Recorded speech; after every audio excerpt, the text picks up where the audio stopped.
Alright, I believe I am live now. I hope I'm live at least. Let's see. Alright, people, am I live? That is the question right now. But if I am, welcome to Rumble Weekend 13. I've been itching to play this game for a really long time, so I'm so ready now. Let's go. Alright, I'm live. I think I'm going to start out doing a little tour of all the stages, see if we can get some shinies from these. I haven't played this since January, so I am so ready to play this again. Pretty much at this point, I have so many shinies in this game that I'm just hoping to get one that's like not a duplicate. So I don't really have any particular target. But that's the fun of Rumble Weekend. There's just so much stuff to get. And how's it going, everyone? I'm going to try and read the chat the best that I can. But I'm mostly likely going to have to do that between floors because obviously I don't want to miss a shiny, which is very possible to do when you're going really fast through these stages with the speedy Aerodactyl. But yeah, I'll do my best to keep up and see if we can find something. My goal during all these kickoff streams is to always find at least one shiny, so hopefully the game gives us one without too much of a drought. So let's see what happens. Thanks for the good luck, y'all. Best of luck to y'all, too, if you're hunting, whether it be in Rumble or in the main series games. I know a lot of people aren't able to play Rumble, so they're just hunting in the main series games instead. And hey, that's cool, too. Shiny hunting is awesome wherever you do it. I've already been seeing some really crazy stuff on Twitter. Oh, and there's a sparkling Wormadam. I don't think that's shiny, but I don't know. I've missed out on seeing that one before, and it's not shiny. If it were shiny, it would have had blue text whenever it dropped. But yeah, I've been seeing some crazy stuff today already on Twitter. Like, I already saw someone got like 2-in-1 run with like a Magneton and a Rapidash. And then I'm Slice, who got a shiny boss Zapdos last time, got a shiny boss Articuno this time, which is actually crazy. That doesn't happen to people. You might actually just go and complete the whole trio at this rate. Wouldn't be surprised if we got Moltres next time. Oh, that's a cool hunt. Electric lit in live streams. Best of luck on that one. I want to go for something in that Dynamo line someday. Might even go for like the Electros in 7th gen games. So cool. Oh, good luck on the Birth Island Deoxys Waddy. My gosh, that's a crazy hunt right there.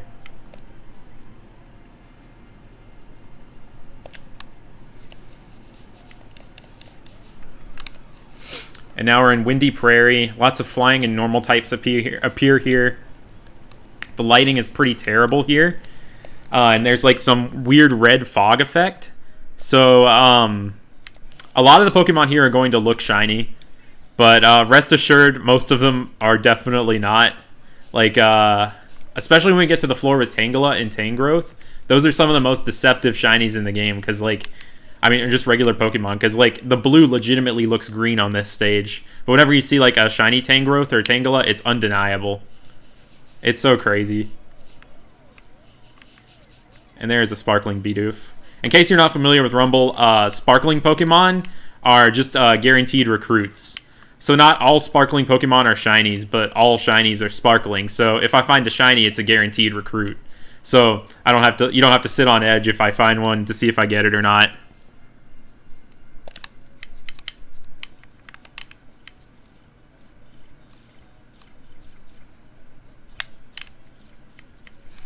It's going to take a minute for me to get back into the groove of things since it's been a while since I've done this, but I'll try and start keeping up with messages in just a second. Man, so many people are hunting right now. That's awesome. I'm sure someone's going to find something over the course of this stream. With a bunch of people hunting, it's bound to happen. All these Pidgeots. The gust sound effect kind of like lags the game sometimes. And the Chadots here, whenever they use their attack, I think it's Chatter. If enough of them use it at once, the music stops on this stage. It's a really weird glitch. It's only happened to me like once. Have I considered... Oh, what's up, Mike? How's it going, dude? With the no way shiny blink. Was not expecting to see you here, brother. Have I considered doing a level 100 gauntlet that never repeats a species? That is something that I thought about once on a long drive, but haven't really like put into action in any way whatsoever. It would be a really cool one to try and do though. Like you'd have to set up some really interesting things for that. Like probably use secret bases or the trainer house in Heart Gold Soul Silver to set up for like some of the mythicals or something. That'd be a really fun gauntlet to do. At the moment, in terms of gauntlets, I've kind of got my hands tied. Like I'm working on editing one where I did a bunch of auto leveling techniques, and I kind of did a race to see which one's the fastest. And I finished that one already. I just have to edit it, so it's gonna be a while before I can put that out. And also, this is probably gonna take like a couple months, but I'm using the Pokewalker, the Pokeball Plus, and the Pikachu 2 all at the same time to train a Pokemon to level 100 just by walking in real life. So that's just a little gauntlet update if you've been curious about that. It is Rumble weekend. I'm so glad it is right now, too. I need a Rumble weekend in my life every now and then.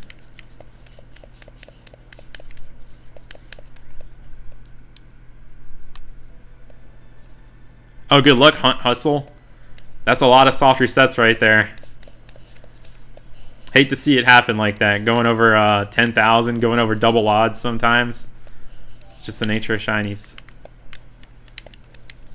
And unfortunately, my Speedy Aerodactyl went down, so now I just kind of have my Gyarados where I mash the A button and just Aqua Tail everything. It is literally impossible to get this game legitimately now, which is kind of sad. Because the Wii Shop channel is down entirely. For a little while, for like the past year, you weren't able to add funds to it, but you could still download the game because the servers were still up.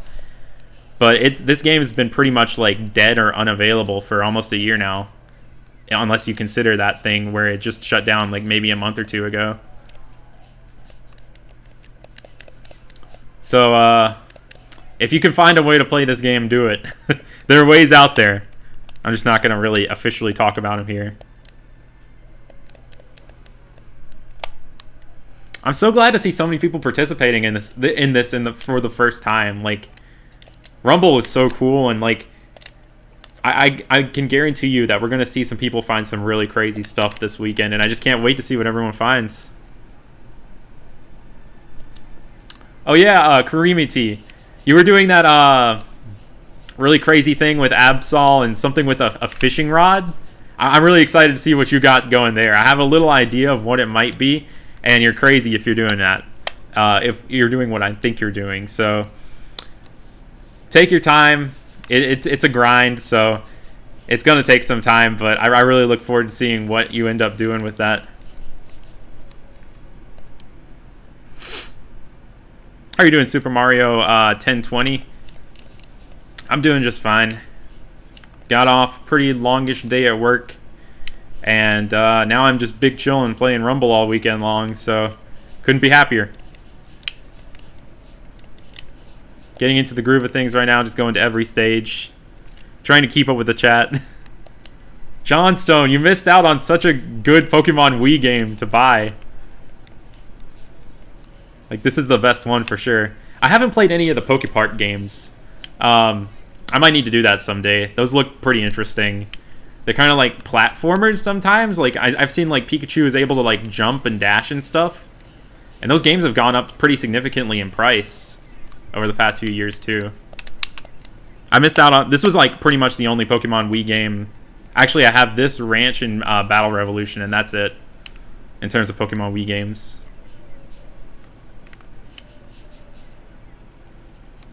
Just zooming through these stages right now.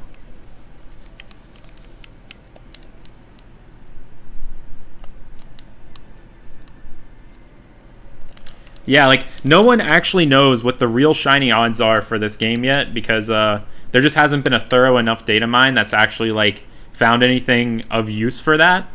But we can just assume that it's 1 in 8192 right now. But what the odds are really doesn't matter that much in this game in the first place, because you're seeing so many Pokemon at once that it just kind of balances out. Like,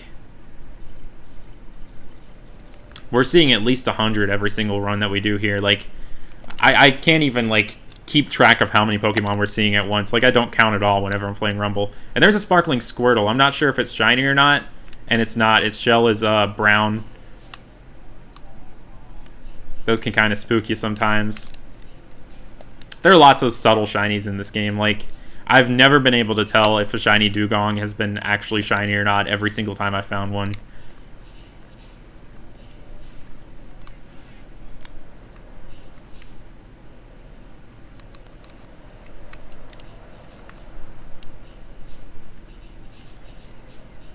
And so much stuff like spawns right behind you as you're going through these levels.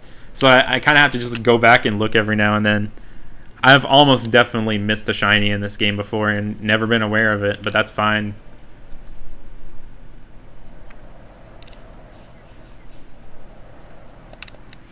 How's it going, everyone? Do any other Rumble games have shinies? Okay, so Rumble U technically has shinies in it, but they're pretty much event only from the figurines and passwords, and I don't think there's any form of like actual random shiny generation in that game. So yeah, a shiny exists in that game, but it's not the same. It's kind of sad because Rumble Blast has so much potential to be like the ultimate like Rumble hunting game, since it has like 5 generations of Pokemon in it. Thanks so much, Moon Fusion. Words. Gonna get tongue-tied a lot talking so much here, but that's okay. Lots of Bonsly right there.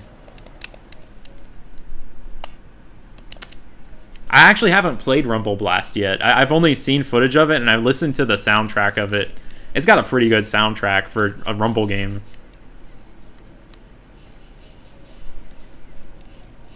The game's lagging out so much because of everything just all around me right now. Am I hunting for anything in particular? It's kind of hard to hunt for a particular target in this game.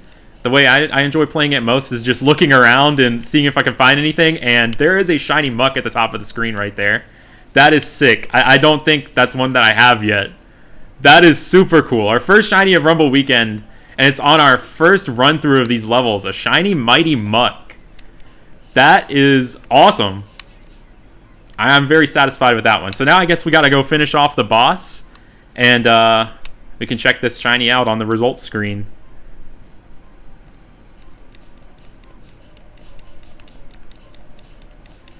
Oh man, that just brought a smile to my face, seeing that. I am so excited for Detective Pikachu next week. I'm going to try and see like the frame 1 first showing of that movie. Let's see if our Mighty Muck can take out this Marowak. It's such a blob. It's just... it's strange seeing like a Muck that isn't constantly like flowing or moving around. It's just like a big nugget, pretty much. So strange. It's like Grimace, but green. When's the next Gauntlet coming out? Pretty soon. I have finished the gameplay for it. I just have some editing to do for it now. Yeah. That one's coming soon, and then the one after that might not be coming till summer because that might just be how long that it takes. But anyway, our Muck took out the boss, and here is our first shiny of Rumble Weekend, a shiny Muck. And I'm going to be doing something I haven't done yet before for this. I'm going to be putting the sprites of the Pokemon at the bottom of the layout for each one that I get. So let's increase that counter. We have a super tiny Muck here. Hello, counter. Oh no, I increased the wrong counter. Okay, there we go. Yeah. Pretty awesome. Does kind of look like a substitute. Yeah, it reminds me of Alolan Grimer. Man, those Alolan Grimer and Muck really trip me up every single time that I see them. Just because they're like the reverse of the Kanto shiny and normal Muck and Grimer. I almost didn't react to my shiny Alolan Grimer in Ultra Sun because of that. Where's my Aerodactyl? Am I blind? Yeah, I'm blind. Here it is. So let's keep on cycling around, I guess. Let's see. Do I consider the Safari Zone in Aurus a worthy safari to hunt for Safari Week? I don't, and it's not for like any reason other than the fact that it's not a real Safari game. It kind of just behaves like any other route, where like you don't have like Safari balls. The Pokemon can't possibly flee from you. I wouldn't be against it if it were like an actual Safari game, and I'm not against anyone hunting for it either. Like if you want to hunt there for Safari Week, I'm not stopping you or anything. Go right ahead. It's just not the same to me. And I'm sure everyone has different perspectives on it too. Like, doesn't really matter at the end of the day to me. Like, I'll still congratulate someone for sure if they find something there. It's just not the same as like the Hoenn or Kanto Safari Zones in original Ruby Sapphire, Fire Red Leaf Green, the Johto Safari Zone, and Heart Gold Soul Silver, because those have like the actual like Safari game aspect to them, where you have to like either throw the ball, the bait, the rock, or run. Sinnoh Great Marsh too.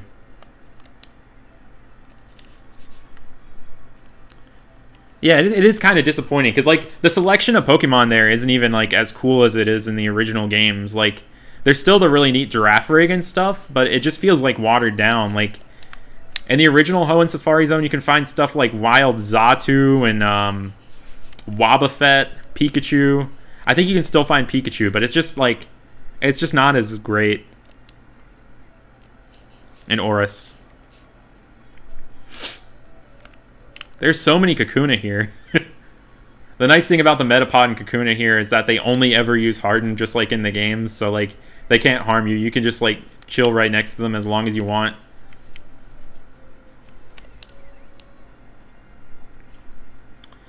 Hunt Hustle, I definitely think you should get Heart Gold Soul Silver. Those are like the coolest remakes out there, in my opinion. Oh, I would love to see another Safari Zone in Sword and Shield. That would be really cool. And how's it going, Han? Are you rumbling at all by any chance?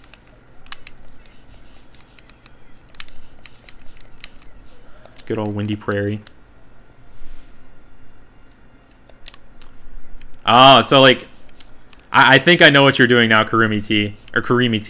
You're trying to like raise that Absol to 100 off of Fish Chain shinies, right? That sounds like quite the task right there.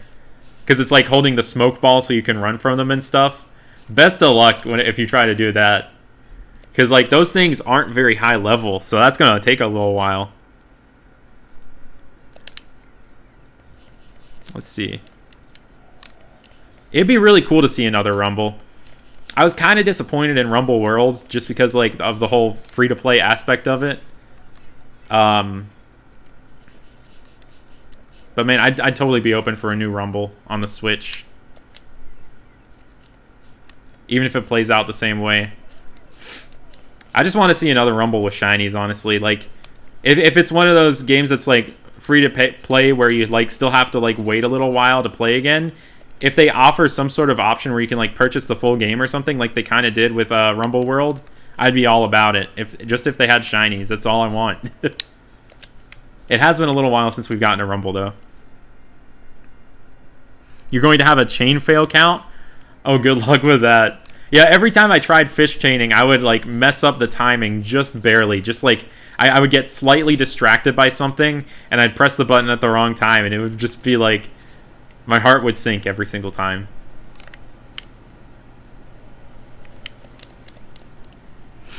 You can still get Xatu and Wobbuffet? Oh, okay. I guess I haven't checked in a while. And I have a super chat from Darkrai333. $5. Your level 100 gauntlets are some of the best Pokemon videos on YouTube. I can rewatch them any day. Thanks so much. I'm really glad to hear that. Like, it means so much to me. Because, like, I really don't know what to think of them when I post them a lot of the time. Like, I go back and rewatch them every now and then. And it just means a lot that people enjoy it that much. It's crazy to me. It's hard to put it into words, honestly. Those Tangrowth look so shiny in the lighting. But Darkrai333, really appreciate it. And thank you so much. Best of luck if you're hunting something right now.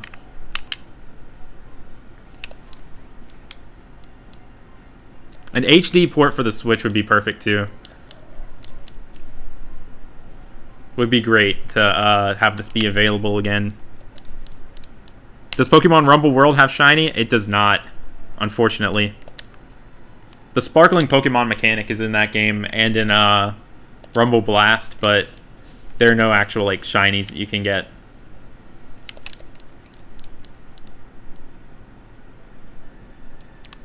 Rumble Deluxe would be another incredible thing. Like, they just add the rest of the generations to this.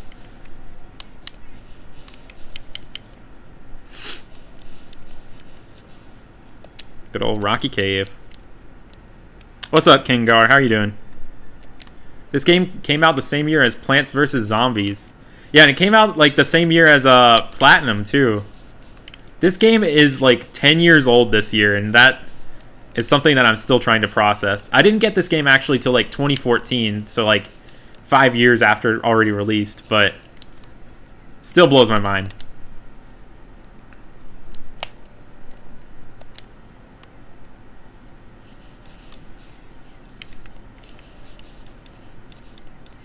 So what's the point of Sparkles then? In the newer Rumble games, it still serves as a mechanic for guaranteed recruiting. Because there are normal sparkling Pokemon in this game, which are a guaranteed recruit if you knock them out. And they still kind of serve that same purpose. And from what I've heard, Rumble World also, not World, Rumble Blast has sparkling trampolines at the end of levels every now and then that lead to rare Pokemon like the Unknown or Legendaries. Still haven't played Rumble Blast, so I can't 100% confirm or deny that that's the case, but yeah, that's what I've heard.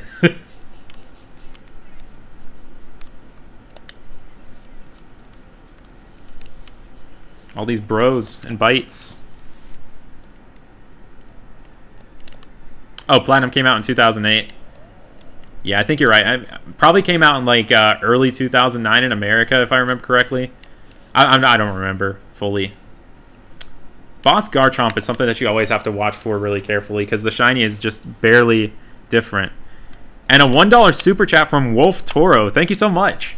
Appreciate that. Hey, Dallas, I got a shiny Muck, and you might be able to see it at the bottom left corner of the screen. I don't know if the stream is high quality enough to see it, but on the recording it will be. I'm kind of adding like the sprites for everything I've gotten so far down to the bottom bar. But I got a Muck. That's something that I definitely didn't have yet. Oh yeah, the sparkling Pokemon in Rumble Blast also have special traits. Okay, that makes sense. I'm very excited for potential Gen 4 remakes. And I'm kind of glad that they've been holding off on making them too. Because I think what makes a remake really awesome is whenever it's on a drastically like more powerful or different system from how it originally was. I think Sinnoh remakes on the 3DS wouldn't be nearly as impressive or like mind-blowing as Sinnoh remakes on the Switch would be. So I'm willing to wait as long as possible for them, but it sounds like they're definitely going to happen someday, and I'm just super excited for those.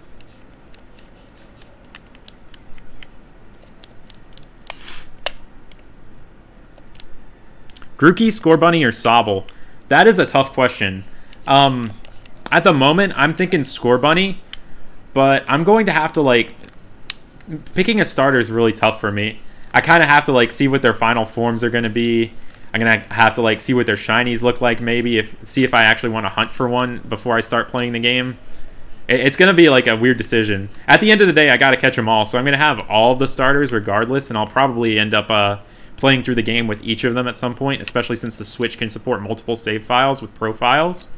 So, it's not that monumental of a decision, but at the moment, I think I'm Team Scorbunny.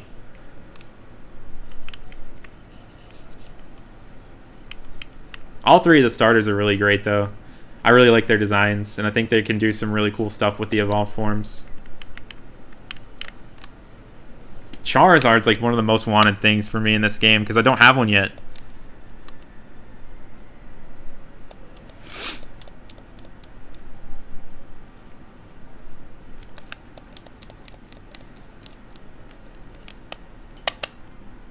Good luck on the Palkia, Pink Curlia. My gosh.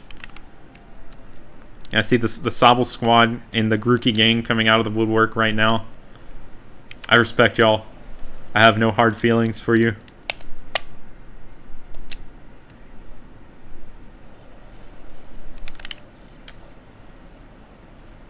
I might switch over to your side in the future. Who knows?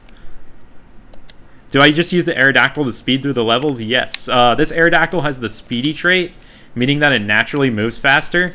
And Aerodactyl can learn both Rock Polish and Agility, so it's easy to re-roll for one of those moves. And if you get one of those moves set up on it, you can just breeze through levels. So that's why I use the speedy Aerodactyl. It just makes checking everything so much faster. It's hard for me to go back to any other Pokemon, honestly, after playing as Aerodactyl for so long, because everything else just feels so slow. And Aerodactyl's an easy one to farm, too, because it's in the Dragonite boss room, infinitely respawning if you just keep knocking out the Aerodactyl. So that's why so many people use it. Why don't I finish the levels? Because it's just faster to exit a terminal. I have like a pretty gigantic collection of Pokemon in this game, and it's pretty easy for me to fill up the books, and it just takes so much extra time while hunting to knock out the boss and collect the money, when that's not necessarily something I need to do unless I actually find a shiny. You had the demo on the Wii, Carnage Crazy. Yeah, you can actually find shinies on the demo if you have that. I know Dallas, the Supreme Arcanines, was talking about how he found a Shelder on it. It's probably not the most efficient way to hunt Rumble, but if it's all you got, then go for it. Am I still playing Pokemon Go? Yes. I'm playing it pretty frequently these days, especially with this walking gauntlet I've been doing. I got a shiny Diglett earlier this week, and I've been going crazy with those Meltan boxes since we have the shiny event for that. Probably going to open up my last one for the event tomorrow and see if I can get another shiny. I think I have 3 or 4 shiny Meltan right now, so can't complain if I don't find another one. Those will be featured in a future video, by the way. I'm working on like a billion projects at once right now. It's kind of crazy. There are like ways you can download this out there. I don't necessarily remember where, or like have a link, or I don't think I'm gonna post the link myself either, but it's definitely out there if you have to find another way to play this game. So many Eevee on this floor. You hunted your heart out on that demo until you were able to buy it. The struggle.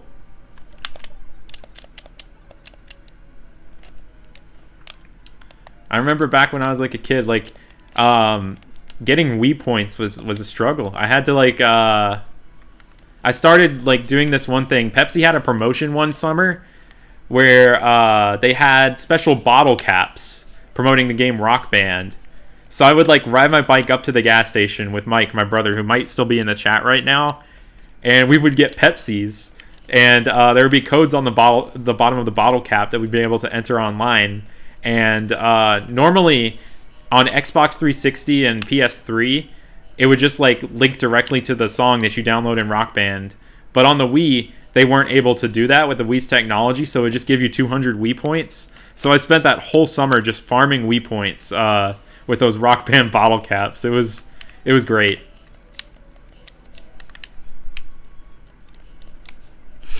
I still don't know if I feel like the shiny Diglett was an increased spawn in the event, but I'm not sure yet. I found mine pretty quickly, and a lot of people were finding them, but I'm not sure if that's because they increased the shiny rate for it, or there were just so many of them on the map at once that it was just easier to find one. And I'm almost level 35 in Go right now, by the way. I was like a pretty low level for like a couple years because I've mostly like lived in like a kind of rural spot whenever I wasn't at school with no Pokestops or anything. Am I using an emulator? I am not. I'm actually using my Wii U right now because I purchased it on the Wii Shop channel on this back in like 2014. So I'm able to like use an HDMI output for it. So I was able to find a use for the Wii U. I dusted it back off, and I'm glad that it has a use for me with Rumble.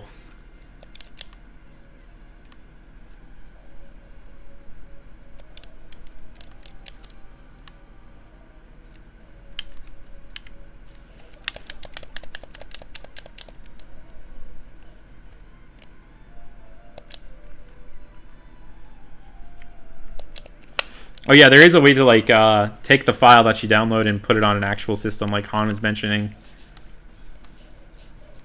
It does take quite a bit of home brewing, though. But all that it requires at the end of the day is just an SD card and some time. So follow that tutorial if you want to get it going on an actual Wii. Have I seen Endgame yet? I actually haven't. And I actually haven't seen any of the Marvel Cinematic Universe movies. That's something that I might watch someday, like just marathon them or something. But I'm really, really out of the loop on all of that. I accidentally got spoiled of it already, but I don't really understand the implication of it because I haven't seen any of them. My lips are sealed. But yeah, I guess I've just never really been super involved with superhero stuff. I've heard that the movie's fantastic, though. I'm personally more excited for Detective Pikachu next week, though. I can't stop thinking about how good that movie's going to be. How's it going, James Anderson? How do I feel about green shinies? I think they're pretty cool. I like most of them, honestly. Like, Ursaring is sick. I guess both literally and figuratively. And Espeon's neat. I like most green shinies. Like, I'm down to hunt pretty much all of them. What shiny did I find? I found a Muck. And if you're able to see it, it's I'm going to be putting like them along the bottom like half of the stream layout throughout the weekend. So if you want to see what I've gotten so far, just look down there.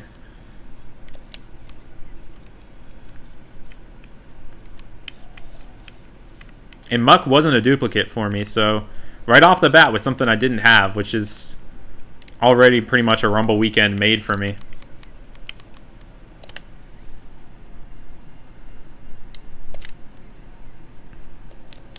Yeah, that's what I've heard, Tinted Palette.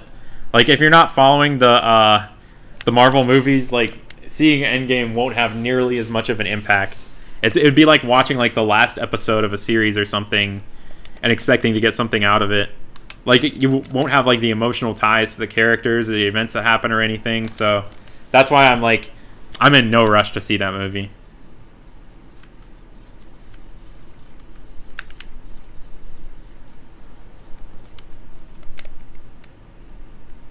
How old am I? I am 23, turning 24 later this year.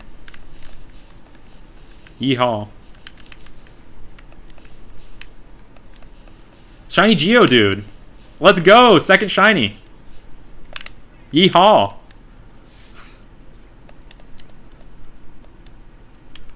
Yeehaw, everyone. That thing, like, snuck up on me. How have the reviews for Detective Pikachu been?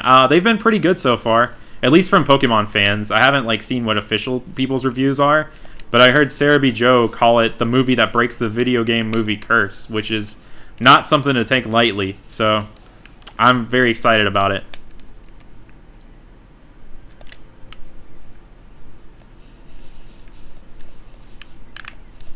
What month? Because same, August.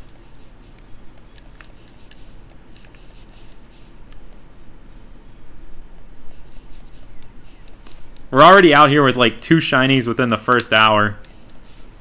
It's going to be a good Rumble weekend, unless I like drought for an entire day or something. I'll update the score at the end after I finish this run. I did find gold. Hopefully we'll find another one, so you won't have to miss one. Yeah, it's been like Let's Go, all Kanto shinies so far.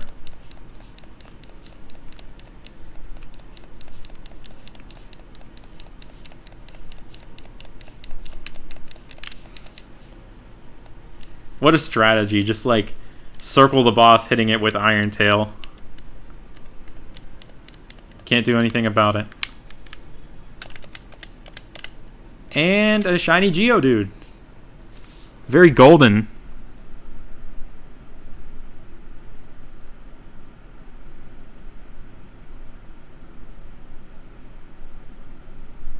I'm going to add this to the layout real quick.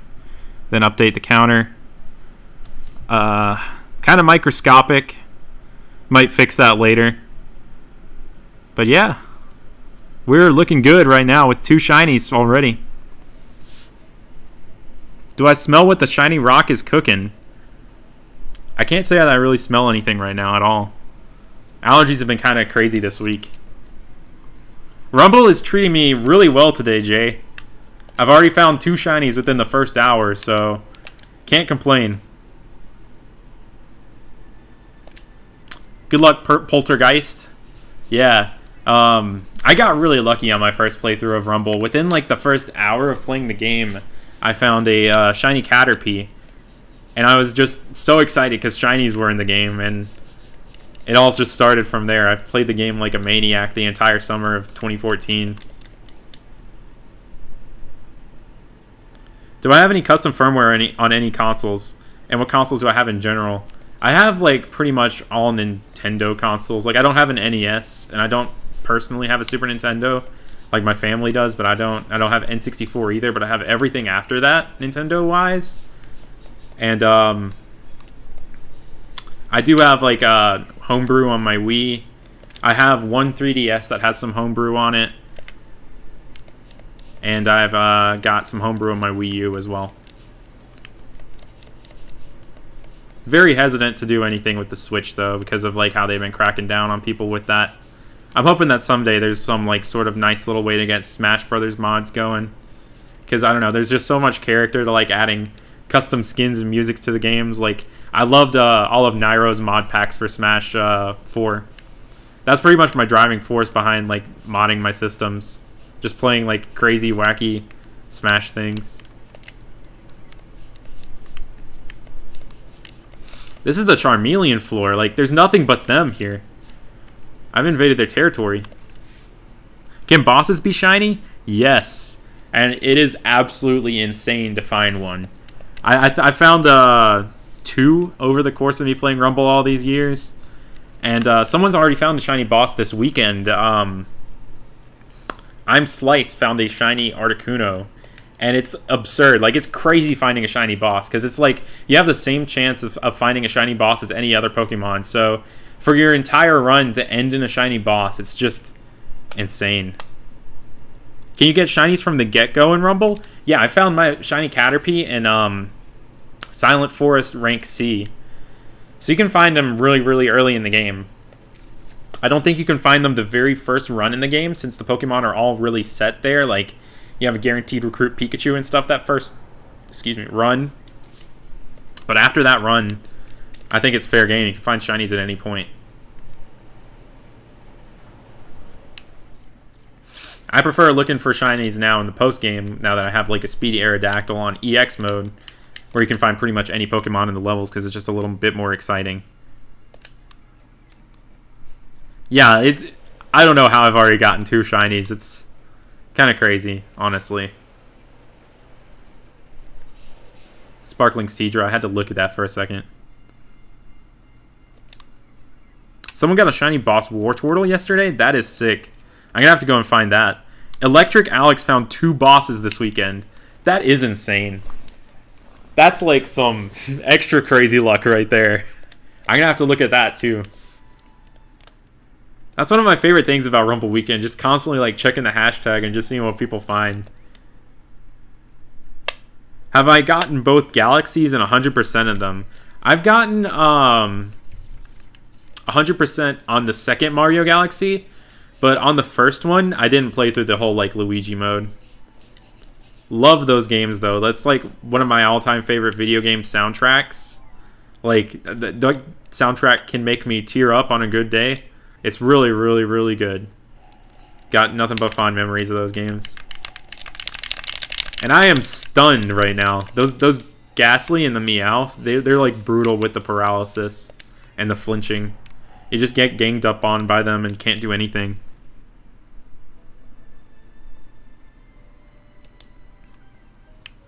Can you grind shinies in the boss room, or will they only spawn at the beginning? You can grind shinies in the boss room. It takes a lot of time. It takes a lot of muscle. It takes some making sure that you don't kill the boss on accident. But it's definitely possible. Kial, the Underdog 2020, I think he's done that more than any other person that I know. Like, he's found multiple shinies that way in the boss room. I know a few people who have grinded out for shiny Aerodactyl in the boss room too, which is really sick. If there's anything that I were to do with that, it would be Aerodactyl, for sure. Because that's fairly rare within the regular level, unless it's a boss minion. Haunters are scary. You gotta check the Haunters. You gotta make sure they don't have that blue mouth. Because you can't tell otherwise. You're stuck on one of the Battle Royales. What do you do? I'm not going to make any Fortnite jokes with the mention of the Battle Royale, by the way. You just gotta like keep playing through the levels till you get some better stuff. Like, try and get some Pokemon with traits. That's the most important part. Get some, like, healthy Pokemon going. So they, like, auto-heal. And, like, make sure that, like, be aware in those Battle Royales that the other Pokemon can attack each other. So sometimes the best thing to do is just sit back and watch them attack each other. And then collect the little timers that drop. Slow and steady wins the race with the Battle Royales as long as you don't run out of time. Why am I knocking out everything? I don't need to do that. I guess it's because I'm just talking a lot. Yo, you were about to watch another level 100 gauntlet. Crazy luck that I ended up being live then. I hope to get another one of those out soon within like the next few weeks. Oh, believe me, Samir. People troll me with that like every single Rumble weekend. Like, there's this running joke for a while that like people would just say that I missed a shiny Squirtle. And like there's this one guy who would like summon like his entire friend group on me with different YouTube accounts every single time. Like, they change their names and profile pictures and they'd be like, "Oh, come on, man, you missed a shiny Squirtle. I can't believe you." And the first couple times I actually went back and reviewed the footage, but now I know that they're just epic pranking me. So yeah, that is a tried and true Rumble prank right there.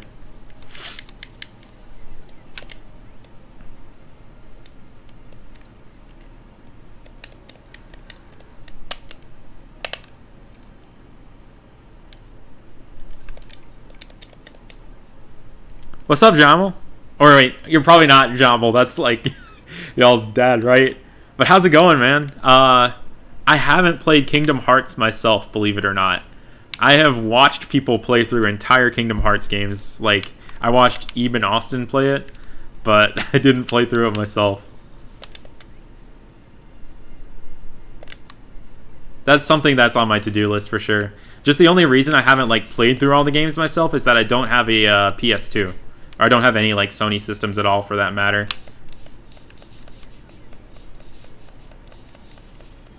But someday. I played like Chain of Memories on the Game Boy Advance and like 358 over 2 days on the DS, but I don't know if that counts.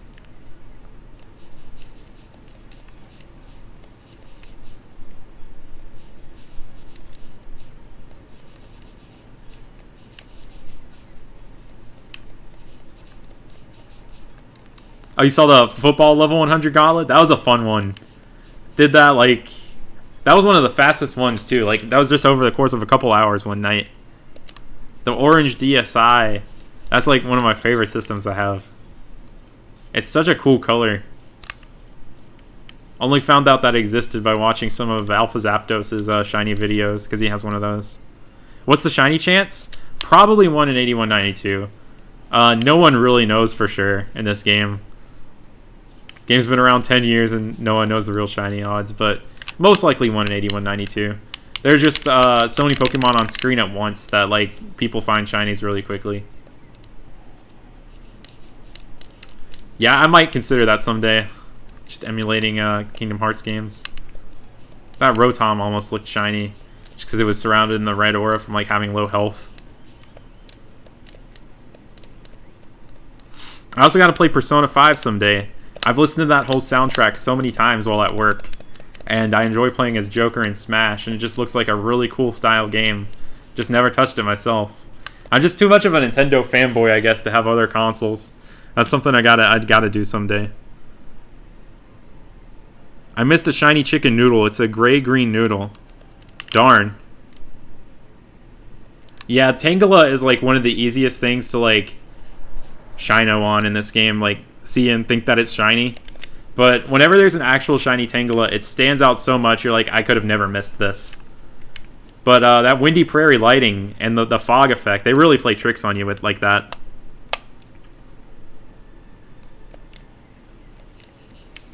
Oh yeah. I think it's kind of like...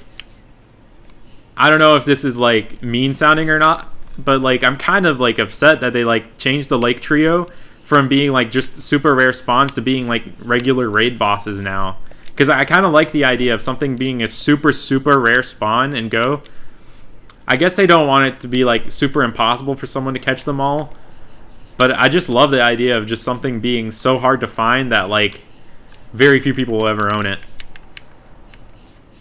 I've never seen an unknown spawn myself. I haven't been to any events where they actually spawn, but I really want to just find one in the wild someday. And I was hoping it would be the same way with Mespert, Yuxi, and his elf, but now they're just like regional raid bosses at this point. Persona's a spin-off? It's a spin-off of Shin Megami Tensei, right? I've seen a lot of stuff on those games too, but I've never played any of them.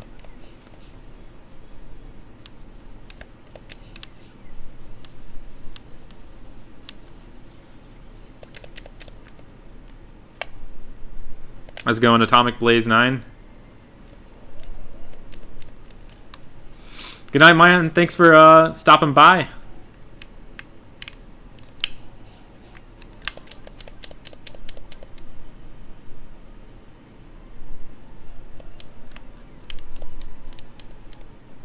What's my opinion on the Pokerap? It is an all-time classic. And it's something that I really need to learn all the words to someday. Like, I can, like, kind of, like, spit the bars for some parts of the Pokerap, but then there are other parts where I'm a bit shaky. And I really need to learn the whole thing someday.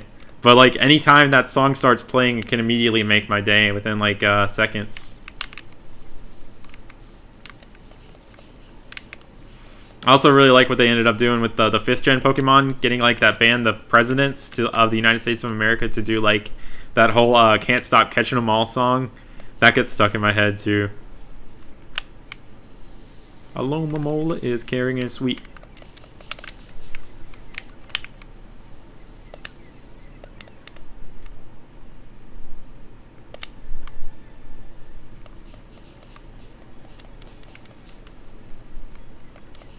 You mean Mantike, right?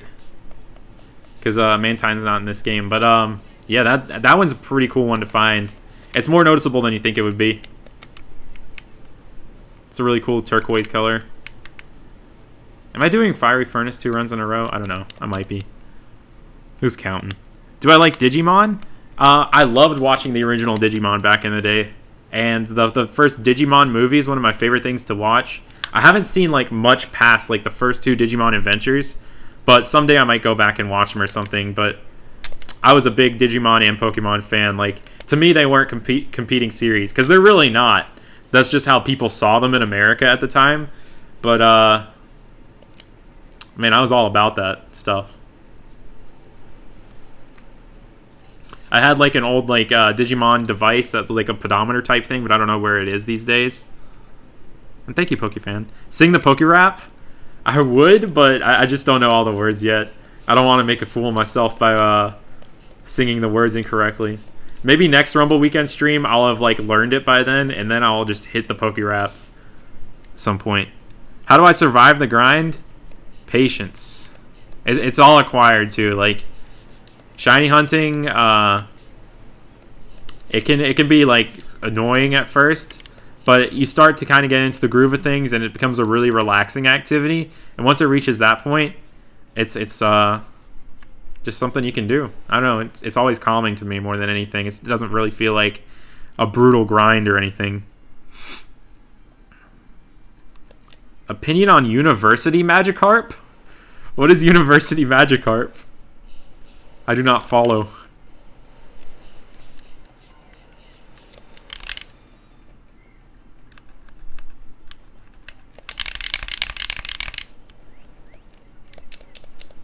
I haven't seen the new Pokerap yet that guy did on Polygon. I'm gonna have to watch some of those someday, because I want to hear someone's attempt at trying to make a Pokerap these days with like all 800 something Pokemon in it. It's quite a feat. I haven't hunted for Shiny Palkia yet.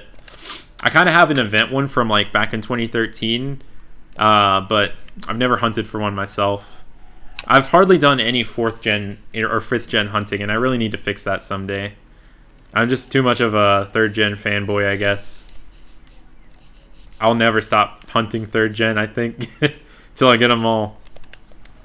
I could be like 80 and I'll still be like maybe full odds hatching at that point for like shiny Mr. Mime or something like that.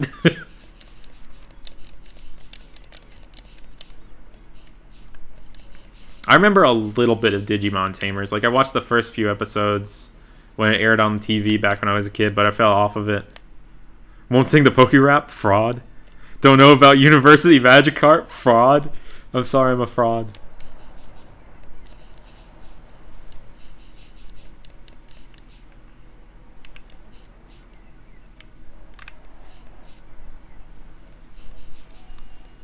You hear the clickety-click of a GameCube controller? It's kind of a knockoff GameCube controller. I'll show it to y'all in a second. It is a classic controller connected to my Wiimote, since you can't use the GameCube adapter with the Wiimote and on the Wii U. And it's like a Samus orange one. I got it from GameStop a couple years back. It's called like a Smash Fight Pad or something, but I pretty much just use it exclusively for Rumble. And it's really close to my microphone, so I guess that's why you can hear all the clickety-clacks.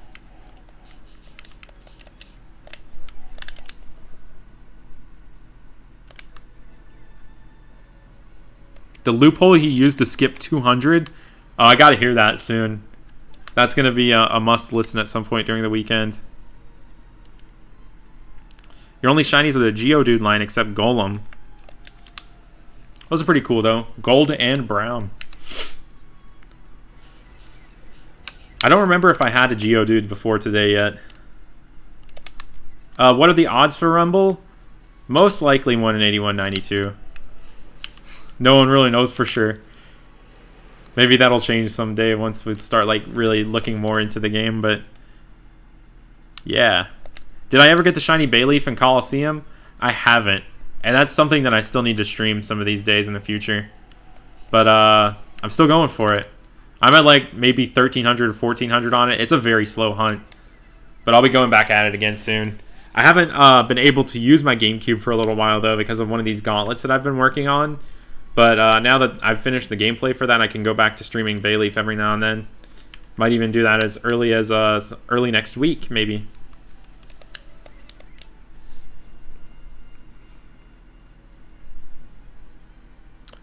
What's my opinion on Snorlax? Snorlax is cool. I really wonder how it's able to like keep finding things to eat. Blocks a lot of people's paths. Has a kind of cool shiny. I give it a 7 out of 10. It can learn Surf, which is nice. It's been my surfing Pokemon in Fire Red Leaf Green playthroughs a lot.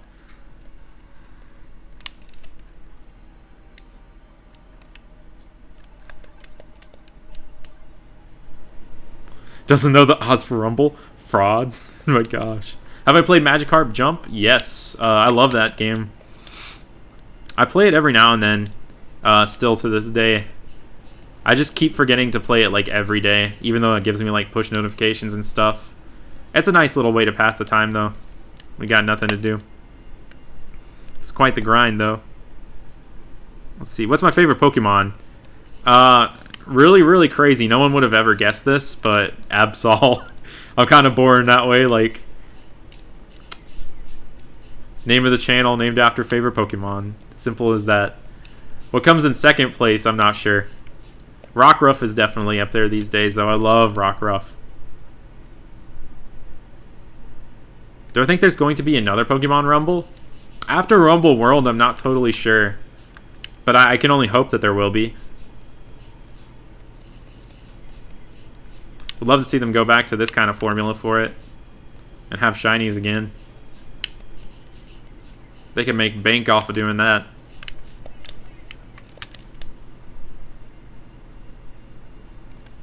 Snorlax eats other Snorlaxes.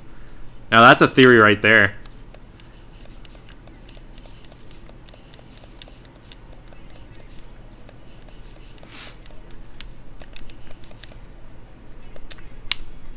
Still, like, it's bizarre to me that they shiny locked the Snorlax in X and Y. I'm kind of glad that okay, whenever I first started playing through those games, I actually did like 80 soft resets for that Snorlax before deciding, now I'm just going to keep playing through the game. And I'm so glad that I didn't keep soft resetting for the Snorlax there, because otherwise I would have been sitting there almost forever until I heard from someone that it was locked. Thank you for the good luck in the Clover, Steve. I appreciate it. What's my favorite 4th gen starter? Okay, it's a kind of weird question because I love all of them. In terms of the final evolutions, Infernape. In terms of the first evolution, Piplup by a landslide. And in terms of the middle evolution, Grottle is up there in like some of my favorite Pokemon. So that's a tough one. I guess if I had to pick one of them, I'd probably pick Piplup at this point.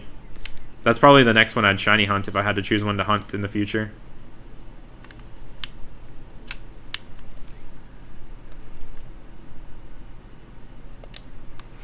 Doesn't know what his second favorite Pokemon is? Fraud. Oh, and here's the Aerodactyl boss room. Or the Dragonite boss room, but might as well be the Aerodactyl boss room. If you sit here and ignore the Dragonite in here, Aerodactyl just constantly respawn every few seconds. Like, come on, give it a second. There they are. And you can just keep knocking them out, and eventually, if you get a speedy one, you can use that as your speedy Pokemon with agility. And you can also farm for a shiny here, too. But I'm probably not going to do that over the course of this stream, because it might not be the most entertaining thing to stream tonight.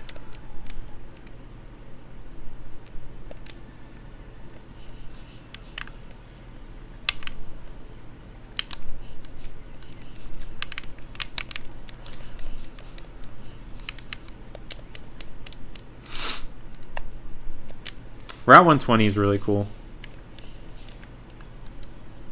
If I had like one like criticism of the Hoenn region, it's that a lot of the later game routes kind of recycle the same Pokemon on the routes and stuff. Like, there's just a couple too many routes that have Oddish and Zigzagoon on them. Or Poochyena of Mightyena in Emerald. I'm going to repeat, I'm a Team Score Bunny at the moment, but subject to change.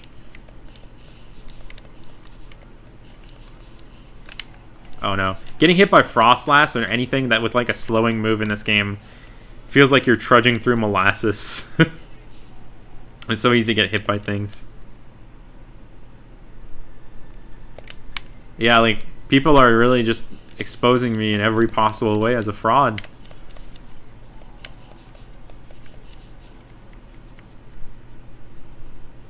Let's see. Ekans. What should you hunt in Let's Go? Go for something in the power plant. There's nothing bad there. Go for Electabuzz, maybe. I don't know.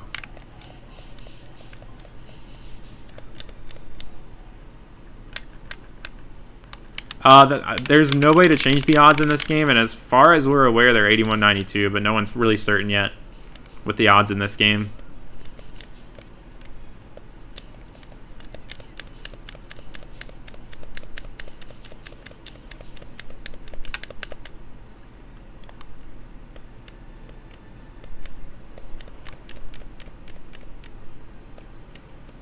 It's hard for me to pick least favorites when it comes to Pokemon. My favorite water type? Man.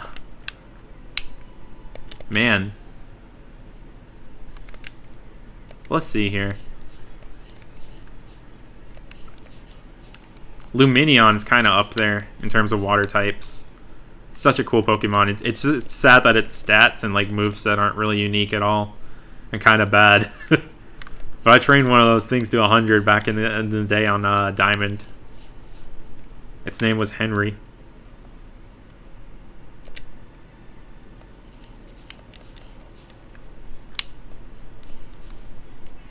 Magnemite.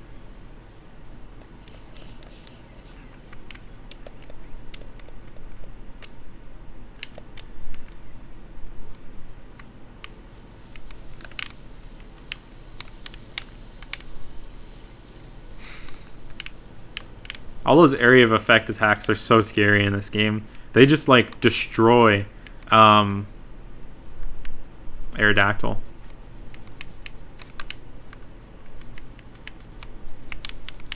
He's a fragile pterodactyl.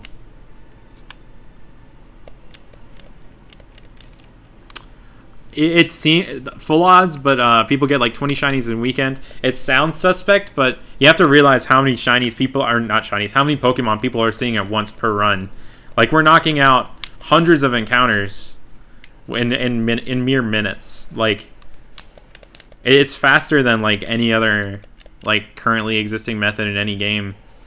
Even like Let's Go, which is like 1 in 4096, because in Let's Go you're not seeing like 20 to 30 Pokemon per route, while on this, on every single floor, 5, 6, 7, 8, 9, 10, 11, 12, 13, yeah, that's 13 right now, 14, 15, 16, 17, 18, 19, 20, 21, 22. 22 Pokemon on one floor.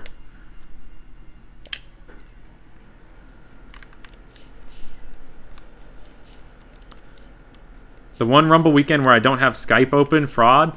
I don't usually open up the Skype or anything until after the stream.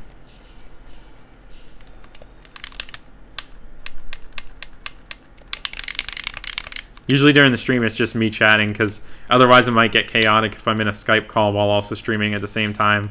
I'm just barely trying to like keep up with reading the chat while doing this at the same time. If I'm also chatting with people at the same time, I'd pretty much just like, I don't know, blow gasket or something. I'd start like sparking. Have I ever played Undertale? Yeah, that's one of my favorite games.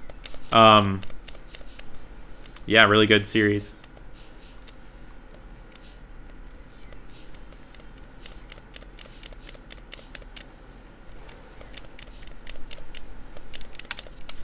Thank you for the super chat, Onion Potato. I really appreciate that.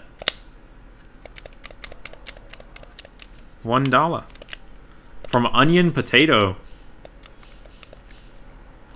That's a pretty golden combination of foods right there. How's it going, Kuma X Pizza? Just noticed the face cam. Yeah, it's like tiny down here in the corner.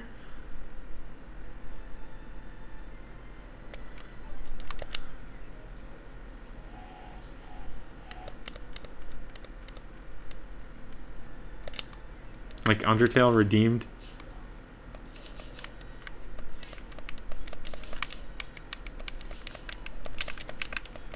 I'm a Discord and Skype hybrid user. I'm stuck in 2012.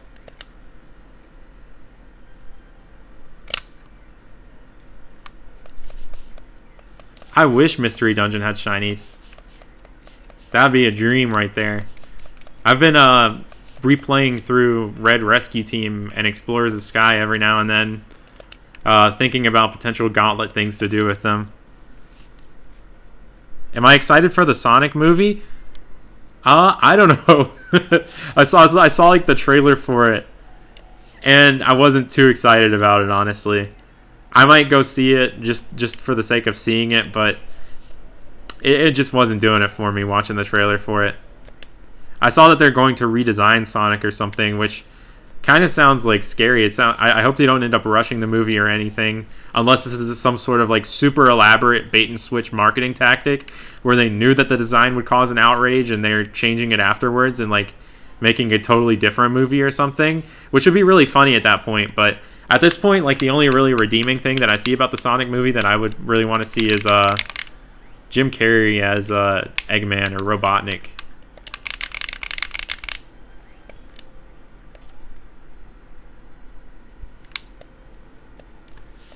Rumble does kind of have the same lore as the original Smash Brothers. Like, they're all toys. Like, these are actually toy Pokemon that you wind up and stuff. And I have played Deltarune. I have the Collector's Edition Undertale for the Switch, and I need to get Deltarune someday on there. Which level am I on? I don't know, I'm going back to Silent Forest. I should switch my face cam with the game screen. Yeah, that would be awesome. Just, like, super tiny Rumble in the corner. You'd have to like zoom in on it artificially or something. That would be a 10 out of 10 stream layout right there.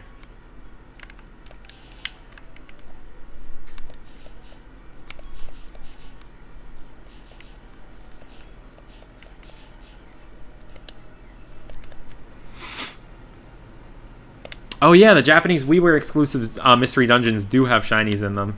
I think it's a pretty limited selection of shinies too. Like, there are only a few species that can appear shiny, but it's so cool that that's a thing in those games. I think they use the same like 3D model assets as Rumble, And I've only seen like one actual video of someone finding a shiny, and it was my good friend Zilgrath, Pokemon blogger too, who inspired me to start doing Pokemon YouTube stuff in the first place. He found a shiny Hoppip in one of those games.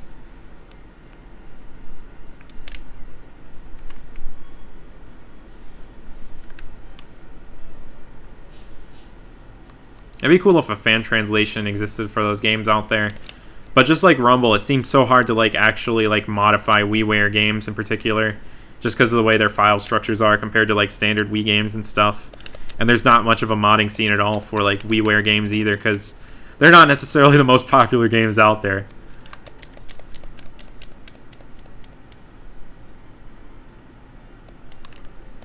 Oh yeah, same Steve. Like, he just kind of started appearing again in movies. I love The Truman Show. I go back and watch that pretty often. That was actually what I was watching whenever I found my shiny Moltres that took me months way back in the day. So like, I don't know, I have like some sort of really weird, I have some sort of really weird connection to that movie with shiny hunting that keeps me going back to it.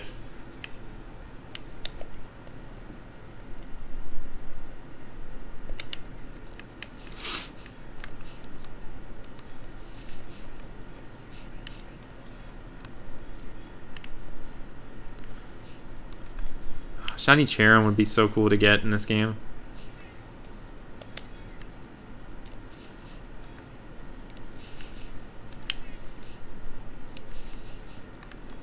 So many Bidoof.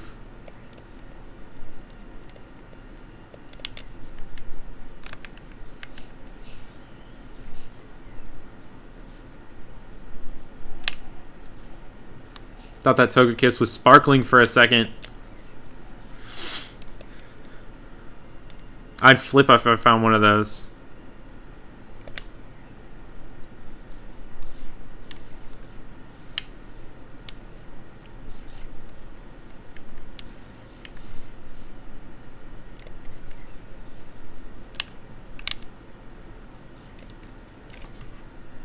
It is Rumble weekend right now.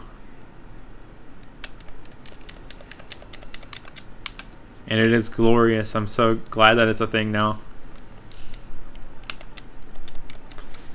What Pokemon do I hate the most? I really don't know. I don't think I really hate any Pokemon in particular. Like, maybe back when I did some battling a little bit back in the day, I was really annoyed by fighting against Ferrothorn.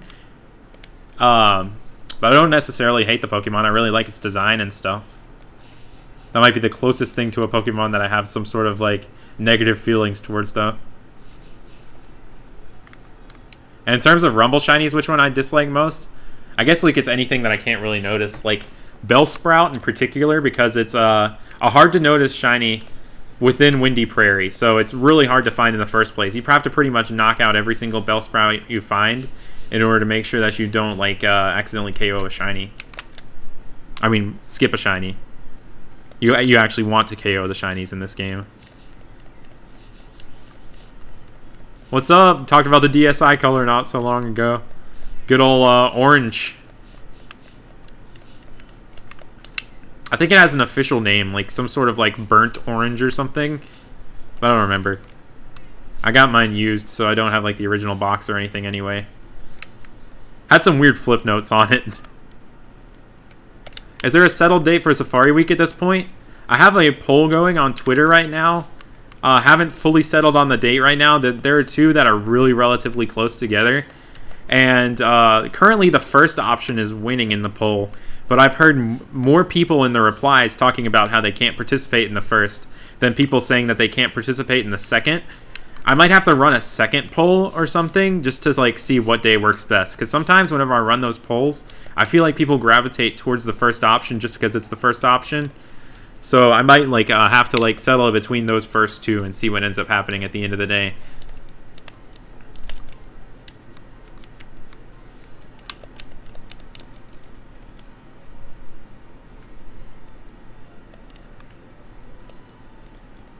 Tangerine orange? Okay.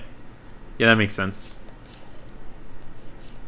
It might the DSi might look red in some videos under some lighting, but it's very, very orange.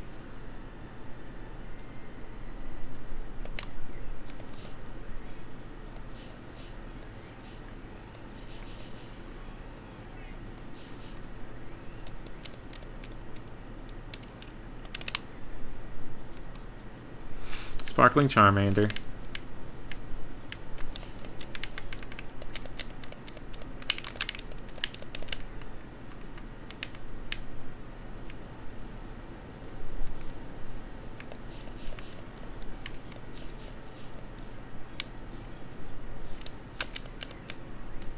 What's up, Shinin' Minin'? What's the best shiny hunting spot in Let's Go? I'd say like either the Moonstone Room in Mount Moon, where like there are potential like 5 or 6 Pokemon that can spawn at once down there every time you go down the ladder, or Route 7. That's the route to the right of Celadon, where you can find either Growlithe or Vulpix depending on the version of the game that you're playing. And going in and out of the gate there, you just see like pretty much all the Pokemon on the route that can spawn right there, right off the bat. So those are two like the best spots I think in Let's Go, because it's really easy to see everything that spawns there. There are really good spawns on both of those routes, and it's really fast just going in and out of the buildings, just checking for shinies. Glad to hear that. So many people going through like their first Safari weeks and Rumble weekends. I'm just very excited for y'all. I really hope that y'all like actually find some stuff.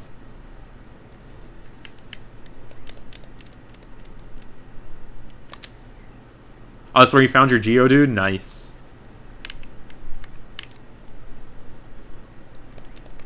I also kind of like the entrance of the power plant, because a lot of stuff spawns there too, and all the Pokemon there are really cool. Oh yeah, Viridian Forest is great too. It can lag out the game sometimes, but the sheer number of Pokemon that spawn there is absurd.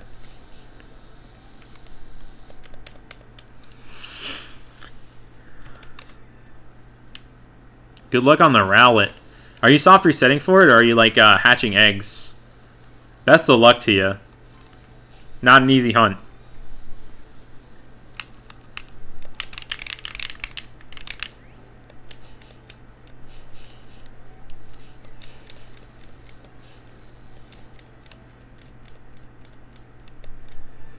Is the Giratina in Turnback Cave and Platinum Shiny locked? As far as I'm aware, I'm pretty sure it's not. I don't think they locked legendaries back then.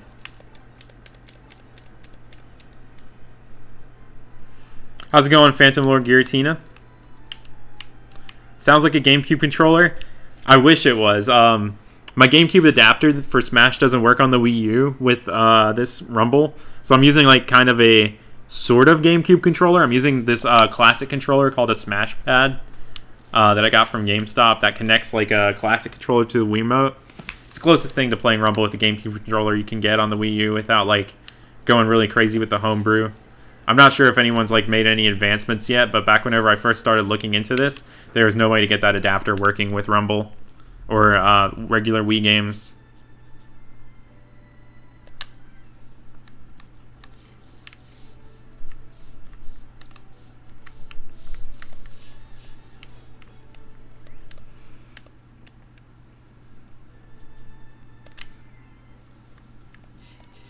This is a good floor right here. Charizard, Eevee, and Flareon.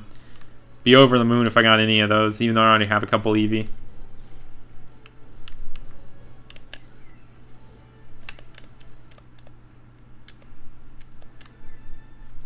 Thank you, Chase.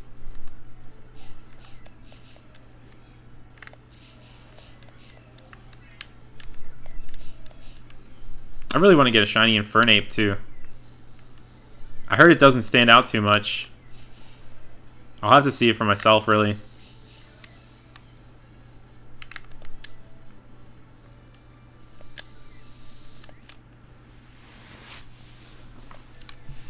See what the boss is here. Monferno.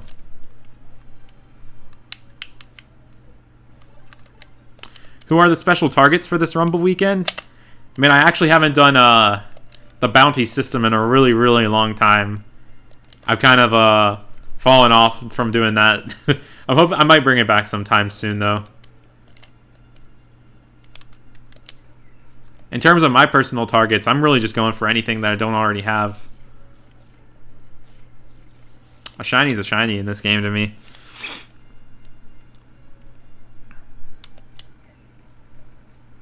Another demo shiny find finder. I never actually personally had the demo myself, but kudos to you for finding a shiny in the demo. That's awesome. You're hunting Celebi while you watch. Good luck on that. Call me crazy, but I'm thinking about going back and hunting a second shiny Celebi so I can have one to transfer up to the newer games. Because I want to keep my first one in 2nd gen for sure. But it's one of the shinies that just looks really good in the 6th and 7th gen games. I guess I could only really see it in 7th, but it's the same difference pretty much. But the pink and green is awesome. What's my opinion on the hotspot event exploit? Well, since like the original Nintendo Wi-Fi connection was totally shut down, I'm just glad there's some sort of way that people are able to preserve these events and stuff like that. I'm all about finding any sort of way to do some sort of like long-term preservation of these things within the games. So I think it's just an overall really awesome thing that exists. And that makes like stuff like the Battle Tower ribbons possible to get again, because like I think there's a Wi-Fi Battle Tower ribbon that's possible in Diamond and Pearl. There's a Sparkling Seadra.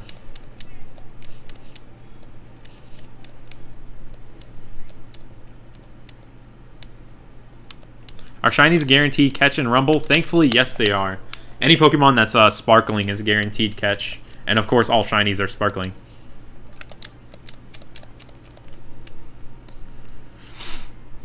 Good luck on the Shaman. Yeah, that's a good hunt to do runaways on. Thanks, Snow Collie. Appreciate it. Glad you were able to catch one. Because I stream like maybe once in a blue moon.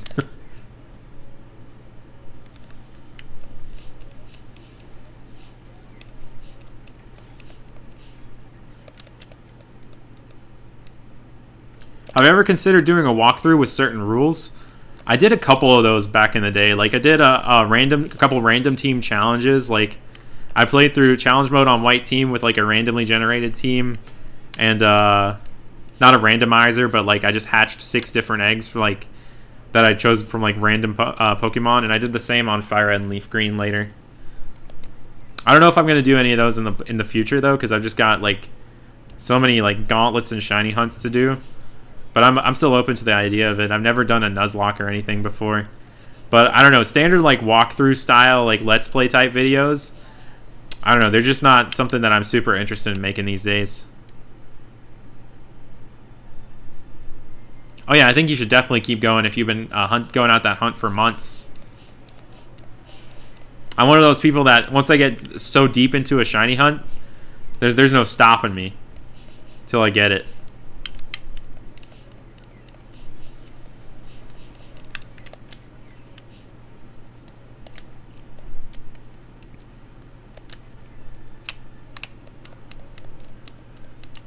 Derek Rose, what's up?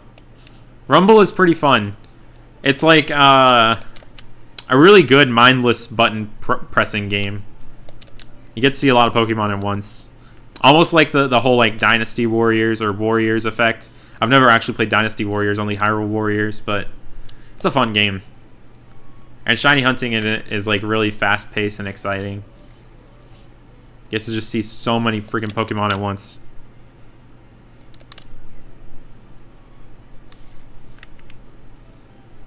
I don't think I've ever accidentally run from a shiny that I'm aware of. Like, I might have done it back when I was a kid without noticing or something, but I've never noticed myself running away from a shiny. Actually, I did once when I was a kid.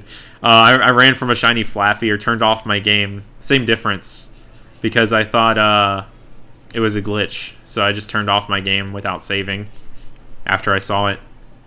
One of the stupidest things I've ever done.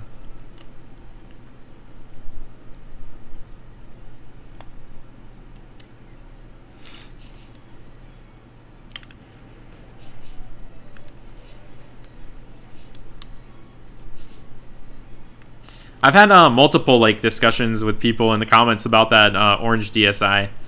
Don't worry, I don't think anyone's trying to impersonate you with that.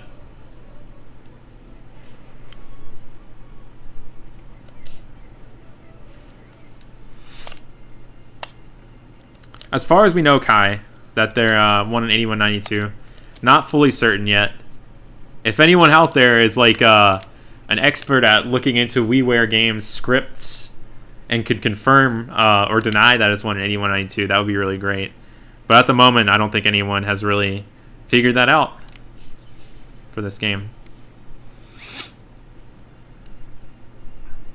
Yeah, that shiny Spiritomb in Rumble was crazy. Oh, how could I ever forget that? Like, seeing what it looked like was so cool. That's just one of those boss shinies that's like a dream.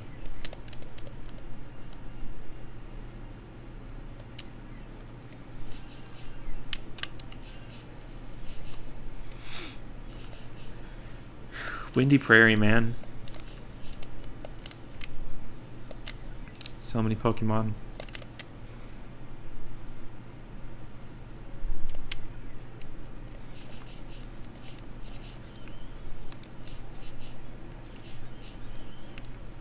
What shiny do I want right now? Pretty much any of them at this point. I don't think I've ever really hunted with a particular target in this game. I just kind of aimlessly wander until I find a shiny. I enjoy it that way.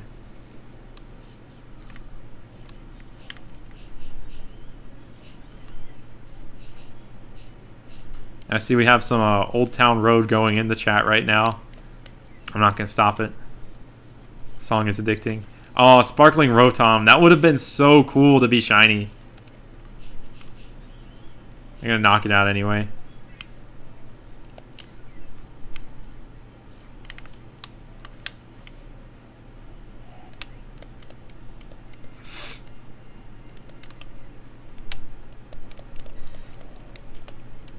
Oh yeah, I'm ready for the Torchic Community Day. It's going to be a good time. How many shiny variants have I collected in Rumble in total? A pretty good amount, but like not a ton at the same time. I have a lot of duplicates. There's some people out there like the Underdog 2020 who have like completed pages of the Pokédex in this game. And I don't think I'm close to finishing a page yet. If I had to estimate, I probably found about like 60 to 70 Pokemon shiny in this game so far.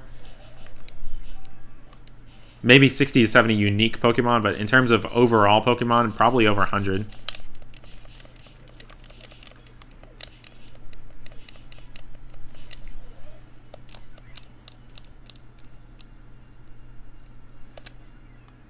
Congrats on the shiny Eevee.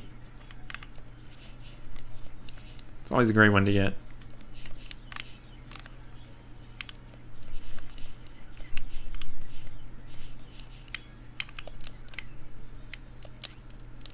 How's it going, Spooky Newt?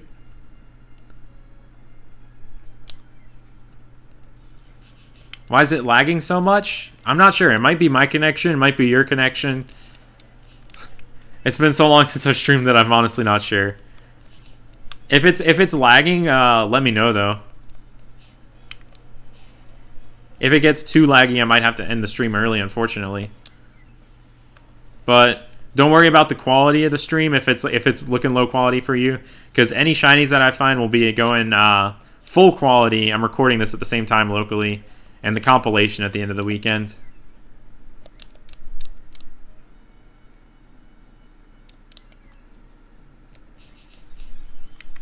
Not lagging for you? Good to hear. Another Sparkling Rotom. That's like the second run in a row we found one of these. That's kind of absurd. Shiny incoming? Question mark? That would be so crazy.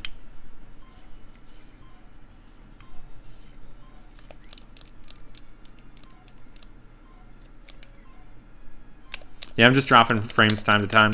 That's okay.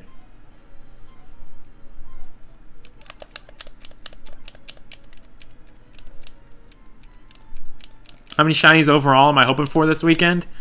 I'm always hoping to break 10. That's a good number.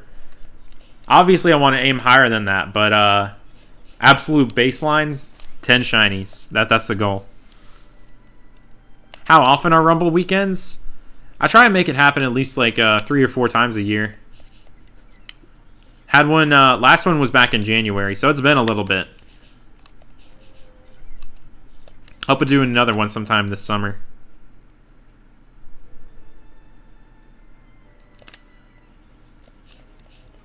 Thank you, Ricky.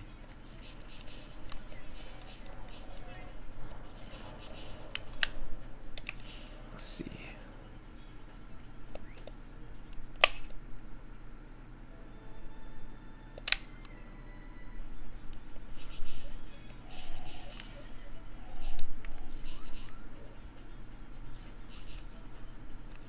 Why do I always use Aerodactyl? Because this Aerodactyl has the speedy trait, meaning that it moves naturally faster. And it also has the move agility, meaning I can just zoom through these levels. Also, Aerodactyl learns Iron Tail, so I can kind of like go through mobs really quickly. Aerodactyl is just one of those good, efficient hunting Pokemon in this game. And you can farm for the speedy one pretty easily in the Dragonite boss room. So that's why so many people use it. I'm sure there are more hunting Pokemon I can use out there, but I just haven't like farmed for them yet.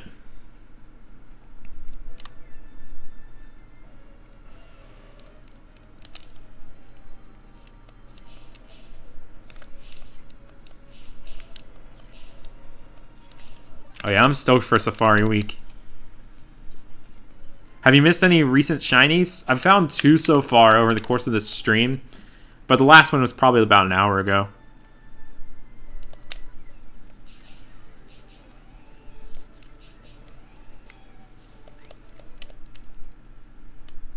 Congrats, Sound Blaster.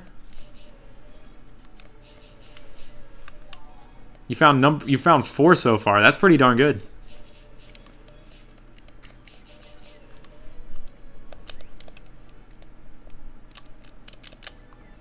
Frostlass is hard to notice in this game because I think it's like just the stripe that changes color pretty much. I didn't notice mine whenever I found it. I think the only Frostlass that I've found was like also like not even recorded. From one time I was just playing Rumble with some friends.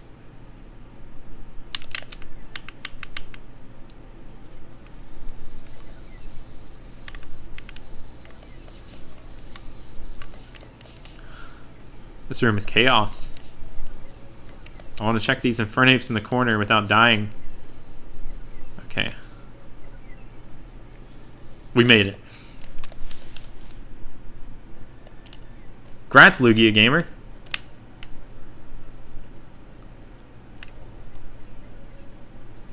I gotta do some fishing hunts in Ultra Sun, Ultra Moon sometime. That's definitely gonna be part of that trial quest someday.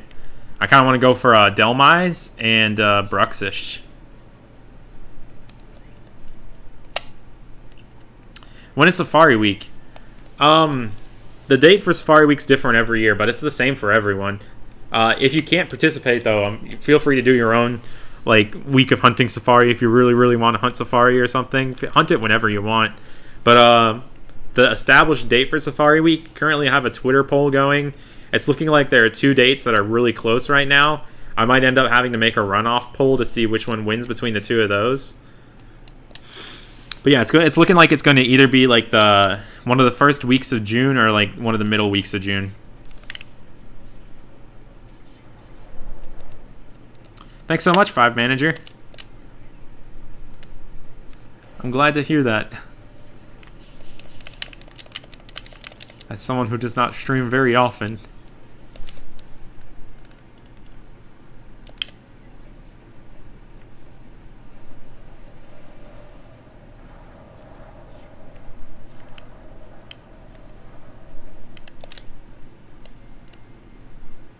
What's one shiny I wish wasn't locked?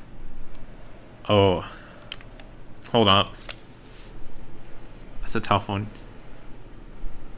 Oh, easy. The 4 Tapus. Because all of those have great encounters. They have really, really good encounter music and stuff. It's just a shame that they're locked. Like, they'd be some of the most fun things to hunt in Alola, honestly. But they're locked. At least they're giving them out as events right now. I still need to like register for the one to get the last one. I think it's Tapu Fini. But man, it's so sad that they like take some of these legendaries and make them exclusive as like event shinies instead of shinies that you can go and hunt yourself. Because it's all about the chase for me. Getting a shiny right off the bat. It's cool to have it, but I don't know. It's all about the hunt to me at this point. Derek, you might be in luck. It's looking like it's going to be sometime in the middle of June. That might fall perfectly for you.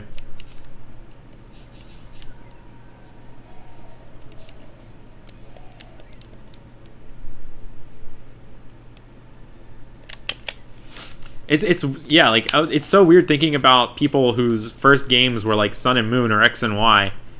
They just have so much Pokemon to play, like from the past now. It's kind of cool. They have so much stuff to experience for the first time, starting out that way.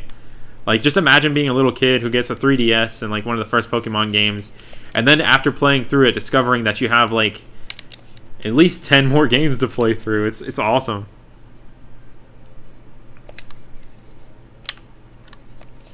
Back when I started playing the games back when Gold was released. So going back and being able to play Red and Blue was mind-boggling to me. Because it felt so different, yet the same at the same time. And I was like, oh, this is how you catch Articuno, Zapdos, and Moltres and stuff. And the fact that you could trade between them was also really cool. I didn't have a second Game Boy back in the day at the time, so I wasn't ever able to like trade between the games and stuff. But being able to catch all those Pokemon that I missed out on was really cool. Oh, I was so happy when the Ultra Beasts weren't locked, too. I gotta go back and hunt the rest of those, but I think that was an awesome move on their part to not keep those locked. How do I get Shiny... How do you get Shiny Tapu Fini? There's an upcoming battle competition on the Pokemon Global link. If you go to the Festival Plaza in Ultra Sun and Ultra Moon, and make sure you register your game with GameSync, and then go to like Pokemon Global link, the website. It's you can get there from Pokemon.com. I just got destroyed by a Kricketot with Bide. But yeah, if you enter in the code there, you can hop on the website. You click the register button, and then you have to do a couple battles within the dates of the competition whenever that opens up. And after doing those 3 battles I think it's 3 battles usually. If you do those 3 battles within the competition, sometime in the next few weeks, you're going to get a code that you can put in through Mystery Gift for the Shiny Tapu. It's kind of involved, but it's the only way to get it, so you got to do it.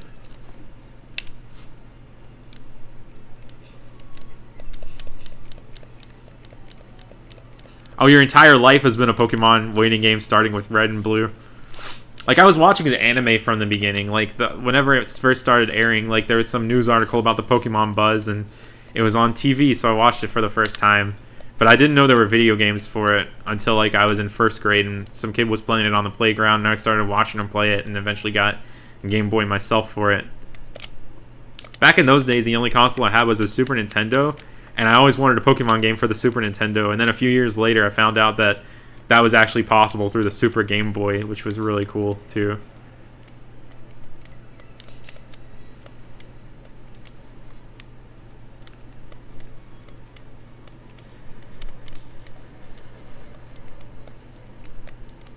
I actually wasn't aware that Pokemon was a video game series until, like, 2001, when I was in, like, first grade. I just thought it was, like, a cool show that had a bunch of interesting creatures. I'm sure they're going to unlock the Tapu in future generations. That seems to be the trend now. They release the shinies, and they release the legendaries, and within the next generation, they become unlocked as shinies. Because they did that with Reshiram Zekrom. They did that with Xerneas, Yveltal. They haven't done it with Zygarde yet, but they're going to do that with Zygarde in the future. I guarantee it. I guess that's just the way they're doing it right now. Those cutscene legendaries and whatnot. Yeah, I got whooped by that Kricketot back there.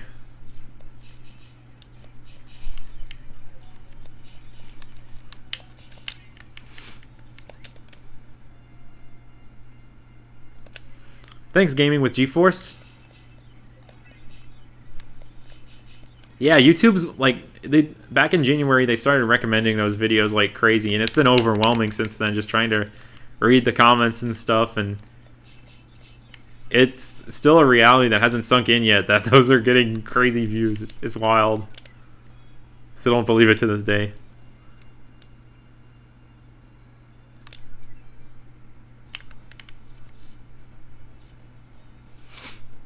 Man, it's great that there are people who like started all the way from the beginning and just still play Pokemon to this day. Pokemon fan for life. Have a good one, Savannah. Thanks for sticking around for a while. Dude, Derek, I still need to go for that flying Pikachu. I don't have one yet, but I'm doing this Pokewalker Gauntlet right now, so I need to start like actually going to Yellow Forest and seeing if I can get the flying Pikachu from there. It seems so rare. Like, it's one of those exclusive to, like, the 3 exclamation points, right? Getting some of those rare Pokemon on the Pokewalker is pretty involved. I think you have to have reached a certain number of steps for the day before being able to encounter them too.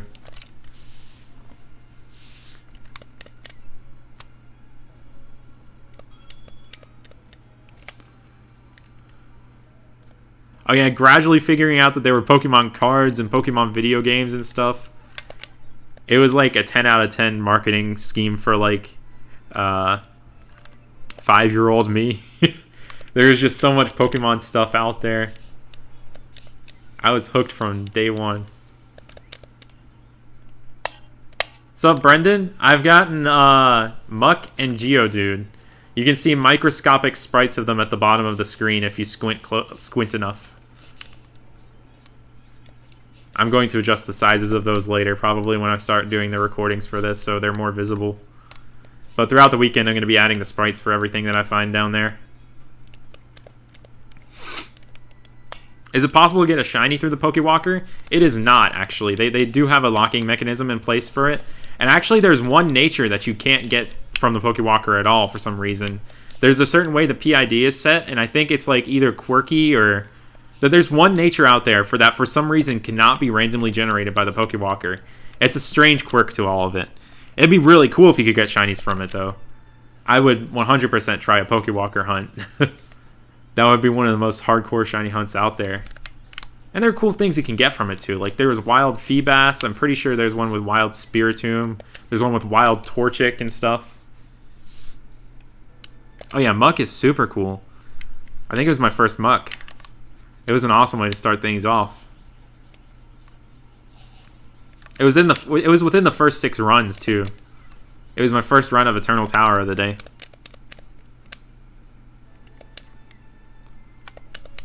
Oh, that's awesome, Spooky Newt. Are you hunting for it in Fiery Path?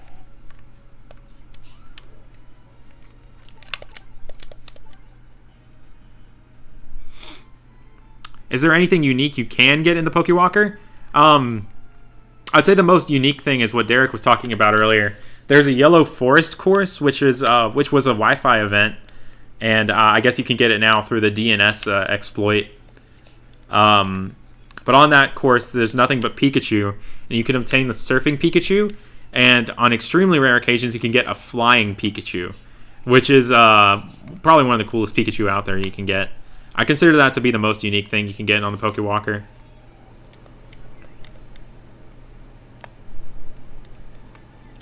Oh, that's awesome. I've always wanted to do like one of those Gen 1 DV adventures. I don't know what I would do it with yet, though. Probably something that's like exclusive to those games that can't be caught in Gold, Silver, Crystal. Seems like a kind of crazy hunt to do, though. I was watching Steve Sonic's video on getting Mewtwo, and that was tough. Having to catch it every single reset to check it.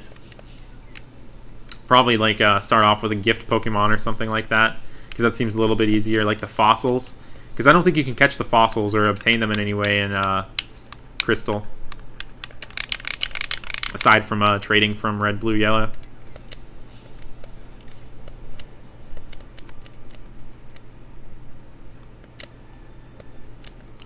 Oh, Fiery Path is such a solid place. Like, it's got Torkoal, it's got Slugma, it's got Grimer and Coughing.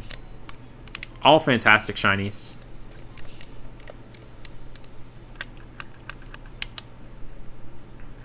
Man, I'm 2 Pokemon down right now. This doesn't happen often. What am I going to use? Let's see. Oh, I know what I'm going to use. Oh, Reliable here. This was from my really, really early days of Rumble. Sky Attack Moltres. It just plows through everything here. As long as it doesn't get hit by one of these discharge attacks. And oh no, I'm paralyzed. We might actually fully go down here. This will be a rare Rumble occasion. This hardly ever happens to me. If this is a shiny boss, I'm going to lose my mind. It's going to be so scary. I don't think it is, though. That's a normal Infernape, thankfully. Oh, and also Infernape's really easy to take down a Sky Attack Moltres. Look at that health bar. Has Safari Week been announced yet? I have a Twitter poll going right now to decide on the date for it. It's going to be somewhere either... It's going to be in the middle of June, probably. Like either starting June 7th or June 14th.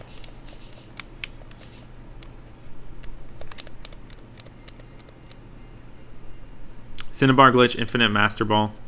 Yeah. And yeah, I've heard you have to kind of do that with rare candies too, with some of the Pokemon to check their DVs at the higher levels. Because, like, it's hard to tell. The DVs can be pretty ambiguous until you reach, like, level 50-ish. That's one of the only ways to be certain with some of these.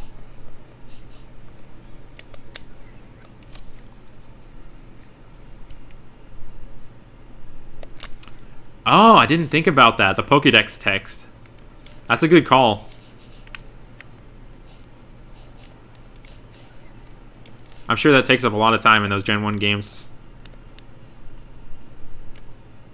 Later, Ben Snarb. Good luck on the hunts.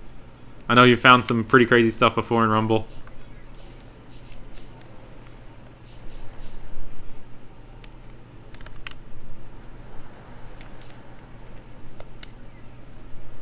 All these ducks.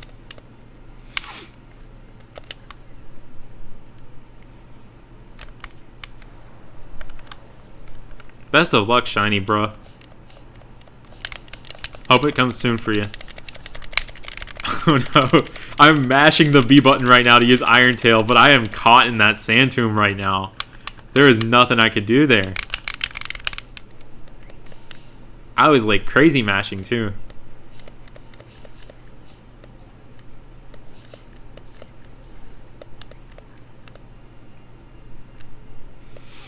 Oh yeah, you've got a lot of Dragon Quest to play, Brendan. I hope you pop off with a ton of shinies as usual with Rumble.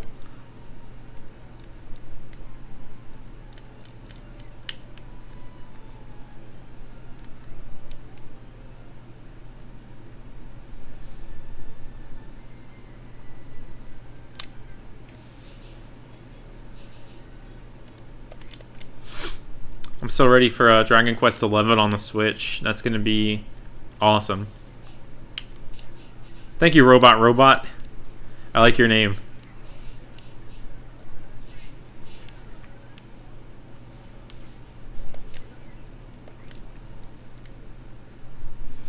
Darude of those hippos. Darude Sandstorm. I unironically used that song in a robotics presentation once at in high school. Like a slideshow. I wasn't even aware of like the meme status of it at the time. I just kind of like set Darude Sandstorm as the background music because they played it during the competition at one point. I was like, oh, this is good robot music. And then it was just a slideshow of us working on our robot, showed at like this official presentation at the end of the school year. And I just had freaking Darude Sandstorm playing in the background. Some people were cracking up and I didn't understand why for a while. Breakfast food for dinner, that's where it's at.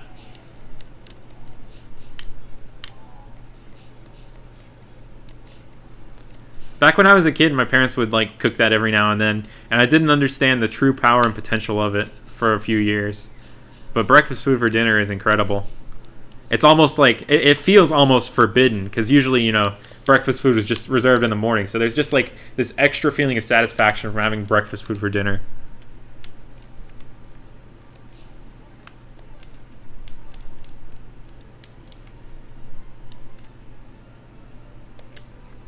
What's up, Dustin? This is similar to Pokemon Quest. Oh yeah, it's like Pokemon Quest, but you can move manually. I love Quest though. That's one of those games that like sometimes I just kind of leave it going in the background while I'm doing other things. I have it both on my phone and on the Switch, and I'm unashamed to say that I've paid for it on both the phone and the Switch because it's just so worth it to have the 4 cooking pots instead of just 1. Your graduating class of 2010 song was Sandstorm. Oh my gosh. That's fantastic. Have I ever thought of playing music during your streams? Yeah, I usually play music whenever I'm doing my Bayleaf Hunt streams on Twitch. But for this Rumble Weekend stream, I'm not playing music because it makes it easier for me to edit music over the compilation at the end of the weekend. Because sometimes I've had a couple mishaps where I've had the game music up too high or something, so it kind of mashes with the song that I have playing in the background. So for this, I'm just kind of having it like be really, really faint in-game music with me talking decently loud. You joined before I said the rude sandstorm. That's great. What's up, Sharky Legend? How you doing?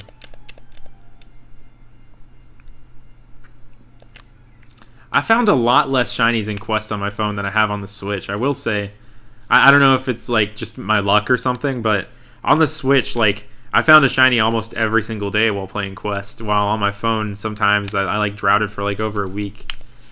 It's been a minute since I've played Quest, but found some pretty neat stuff.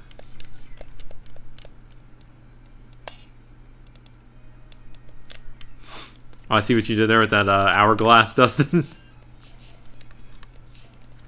What are the shiny odds here? Most likely 1 in 8192. Not sure.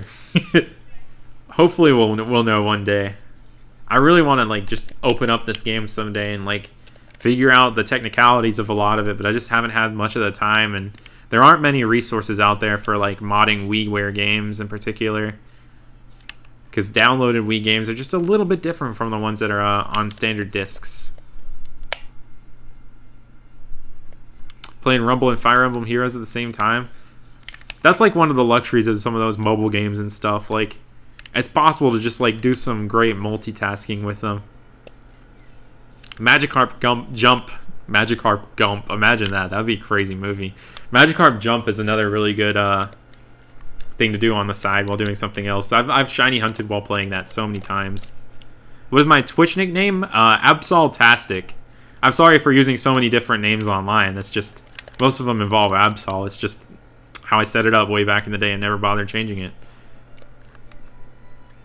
Your top 10 leaderboard on speedruns for Happenstance Island on Quest. Oh, that's awesome. So, like, is that a speedrun specifically, like, for a particular, like, individual level? Or is that, like, going from the beginning of the game to Happenstance Islands? That's really cool, though. I'm imagining it's the latter, probably an individual level sort of thing, because it sounds like it would cost a lot of money to like do the beginning up to the Happenstance Islands. But it's cool that that's out there. Like, I'm sure that involves like some pretty quick move presses and some real team strategy to try and speedrun that. Good stuff on the Abomasnow. That one's awesome. Hash browns are great too.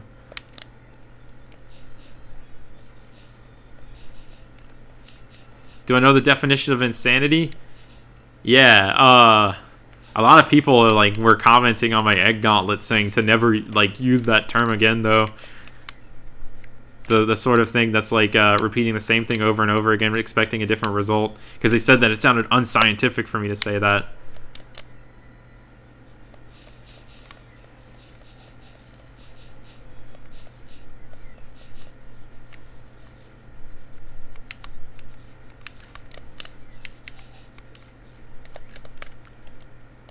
There's one for each level on Happenstance. Oh, that's so cool. I like the idea of like little individual level speedruns. Causes some really stiff competition since it's like able to do it in such a short amount of time without being like a whole game. And it's really impressive to like be on the leaderboards for it too because of that.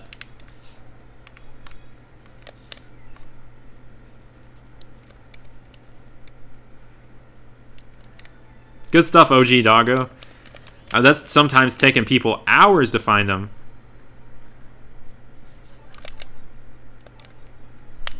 Speedy Aerodactyls. The poll is still up for Safari Week, I believe. Yeah.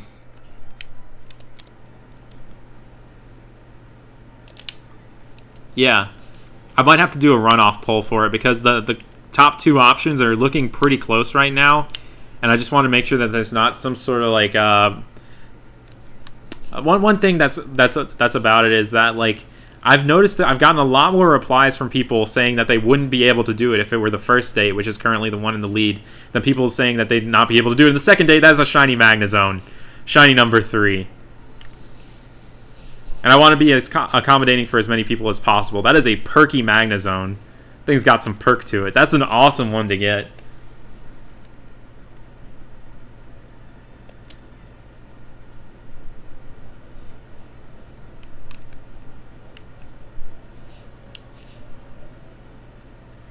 Insanity is doing the same thing over and over again, expecting a different result, and that's why you do the same thing over and over and expect the same result. Yeah, that makes sense.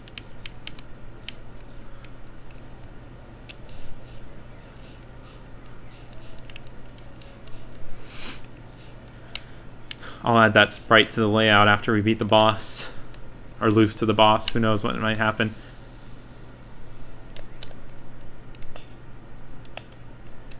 Yeah, go ahead and try and link the poll. I don't think I've set up any sort of link security here. I don't know. I'm not going to like ban you or anything if like it blocks you from posting the link or something, so don't worry about it. If you do get banned or something, I'll unban you. Have at it though. It'd be nice to get more people voting on the poll. Don't forget the dramatic head turn. Alright, I'll do it for y'all. I haven't done the dramatic head turn yet this weekend, but I'll do it for the people. Don't go back to hub. Thank you for reminding. It's always good to get that reminder, because it really sucks if you like return to terminal and miss out on your shiny. Poor Magnezone. It's gonna die. It's perky, but no amount of pep will save it from this big bird.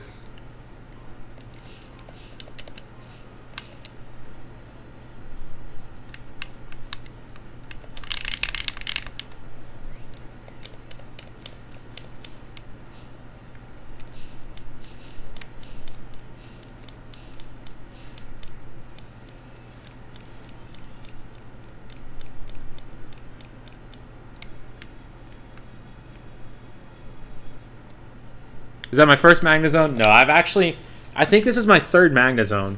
But it's an incredible shiny to get every single time. Alright, so, let's try and do this dramatic head turn. Sick. Alright, now I'm going to increment the counter. And I'm going to, pop this Magnezone down here on the bottom part of the layout. Let's see. Where is he at?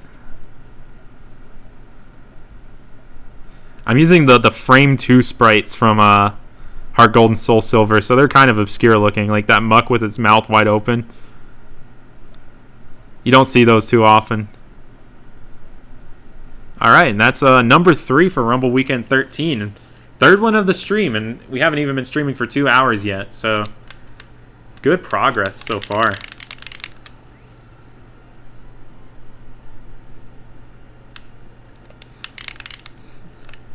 Oh yeah, there's some sort of like controller clacking ASMR going on here. it is like right next to the microphone with the way I'm positioned right now. Apologies if it's loud or annoying to you. Let me know if it is and I'll try and move it away. But I haven't gotten any complaints about it yet, so it's staying right here. A super chat from Mr. OKR. Yee. I like the Mr. Game & Watch profile picture. Thank you for the $2, man. Yee. Or is that yay? I don't know.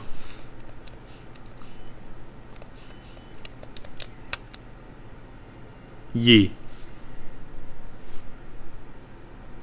Where do I ever find these sprites? I think I downloaded these from vcoon.com.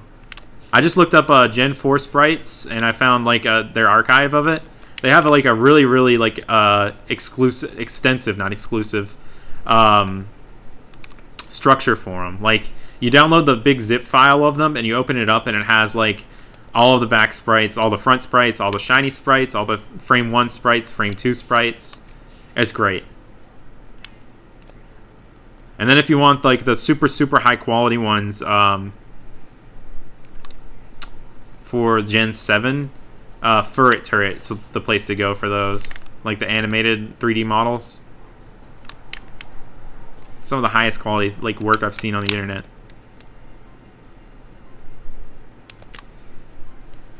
$60-year-old cast iron pan.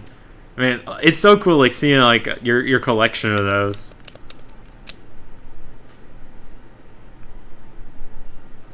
Kronk, pull the lever.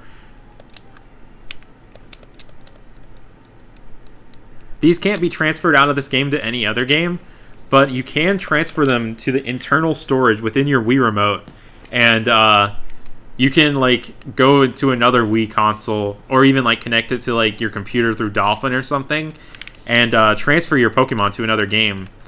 So you can transfer shinies between games. If you go over to a friend's place or something to do multiplayer or something, you can bring your Pokemon with you on the Wii remote. So there's at least that cool feature, but there's no transfer to it outside to any other games. Hey Zone, how's it going? I've found 3 shinies so far.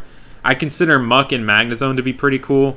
They're the shinies that I've found so far are big chilling right now at the bottom of this layout as really tiny sprites. I plan to keep updating that throughout the weekend.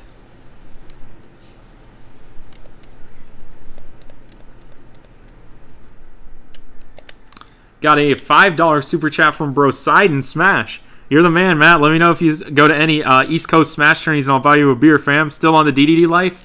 I am still on the DDD life. Thanks so much for the super chat, man. I'm assuming you're still keeping up with the Yoshi. I've been trying to find a secondary for DDD lately because he has some kind of rough matchups, but he's so much better than he was in Smash 4 that like I feel like I can kind of confidently main him. And yeah, I'm hoping to travel out to some East Coast tournaments someday. I want to go to like maybe Super Smash Con or something. Definitely want to attend something out of state though. I haven't been out of state for a tournament since like Low Tier City back in 2017. I'd love to go around seeing more of the scenes around the US. Your feet are in an ice bucket right now. It's cold. So I guess you're also big chillin' right now.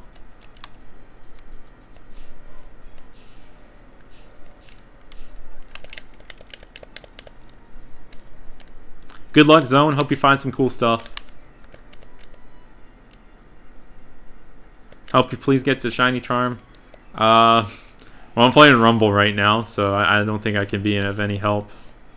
And I'm assuming most people here are like playing Rumble or something else. If you go to SmashCon, I'll be there. Sick. Okay. I'll see if I can get that worked out. I need to figure out if I can take off the vacation days for it or not. But that would be such a great tournament to attend. I'm going to try to go to that, though. I've heard that the early registration just ended for it, but that's okay. As long as registration is still open. Thanks so much, Bowties Rule.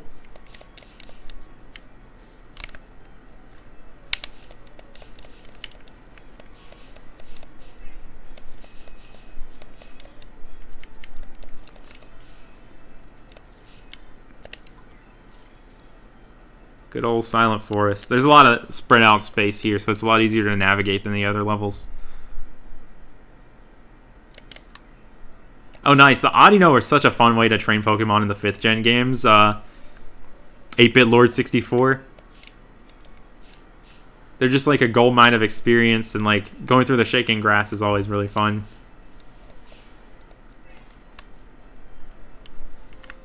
Back in the day, like in the days of Black and White and Black and White 2, I would sometimes spend like road trips just training random Pokemon to 100, like using either the Sports Domes or Audino. Audino's great at the low levels too. Like if you have a ghost type, they can't touch you. So like you can just like gain levels so fast just by using like Toxic on them or something.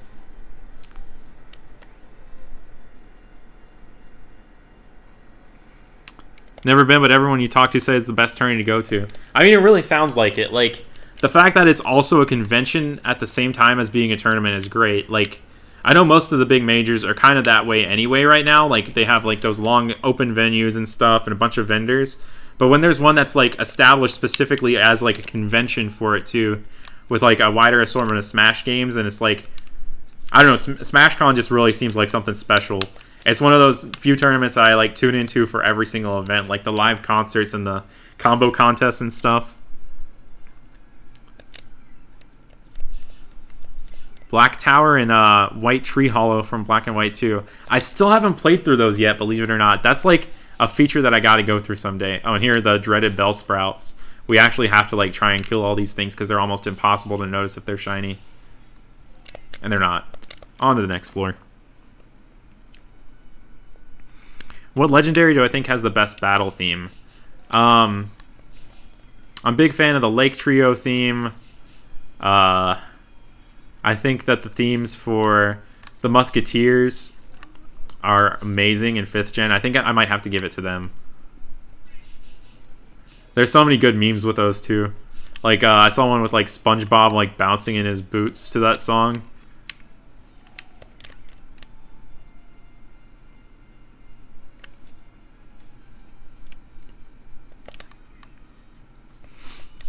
'64 combo contest has got to be one of my favorite things to watch every single year.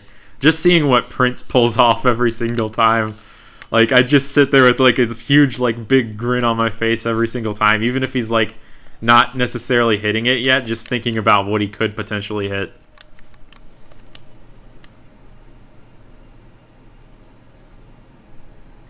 Deoxys has a great theme too. Back when I was hunting it, I never got tired of the theme.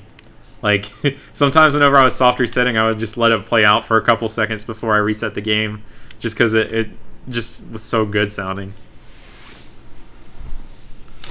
Oh, Tapu themes are great too. They really fit like the whole island theme of Alola so well. Thank you, Tono and Thanos.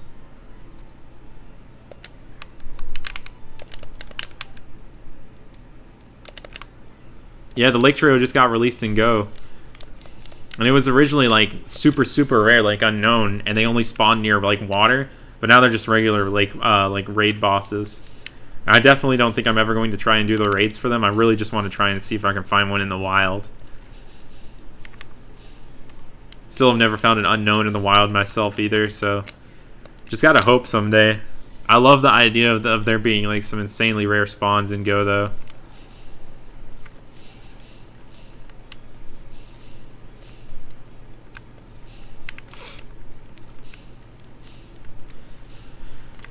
There's some days where, like, if I would hear that an unknown is spawning somewhere, I'd drop everything to drive, like, 15 minutes out to get it if it wouldn't despawn first.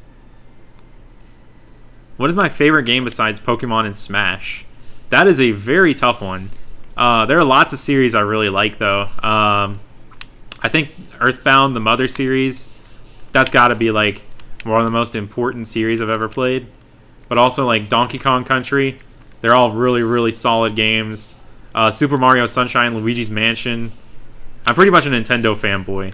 If you like excluded all Nintendo franchises, Dark Souls or like the Soulsborne series. I've only played Dark Souls 1 and I'm playing through Sekiro right now. But the experience that I had playing through Dark Souls 1 was like one of the like most fulfilling experiences I've ever had. Like the world design is perfect in that game. And it's one of those few games that like you feel like a real sense of accomplishment doing anything in it. It can be frustrating at times, but it's a good kind of frustration. It's like you keep losing to a boss and you want to keep going back and fighting that boss again. It's just a great game to play. I have yet to experience the rest of the series, but Sekiro has been pretty fun so far too. I have that right now.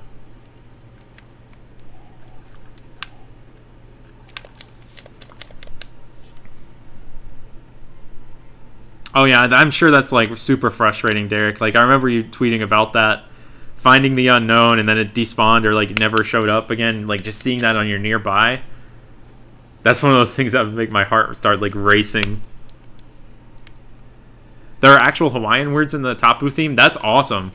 Like, it's not every day that they incorporate like actual vocals into Pokemon tracks. There was the Getsus theme back in Black and White that famously everyone thought was saying Dennis. So it's cool that they're like saying actual words there in the Tapu theme. And I have a super chat from Gaming with GeForce for $2. Amazing stream, lots of interaction. Interesting. Thanks so much. I really appreciate that. Getting to do this like kickoff stream at the beginning of every Rumble weekend is so much fun. It's just a blast, like playing through the game and also trying to keep up with chat at the same time. It takes a minute for me to get into the swing of things, but once it's there, it's like, I don't know, it's just a blast to do. The encounters just fly by.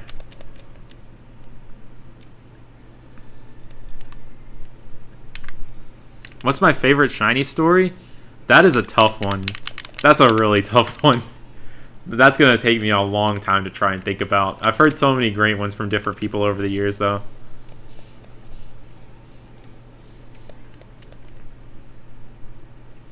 And picking least favorites is, like, really hard for me, too. I don't really have negative opinions of too many Pokemon. I accidentally just hit the home button there.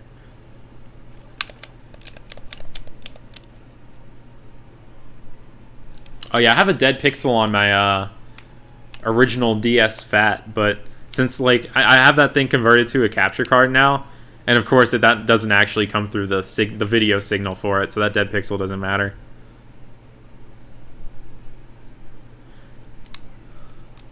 Good luck on the shiny Kyogre. It took me a second, like, Kroger? Looking for a shiny supermarket? But now I see what you're hunting. Good luck.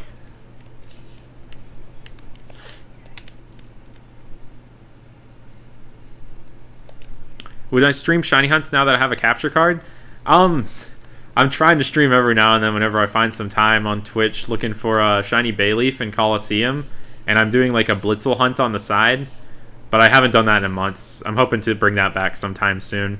I did like a Smash stream a few weeks ago where I like played in a lobby, and whenever I was waiting for games in the rotation, I would do a little bit of shiny hunting. Yeah, I'm gonna try and like stream on Twitch like once every couple weeks at least. Especially with that Bayleaf and Coliseum hunt, that's something that I really want to see happen.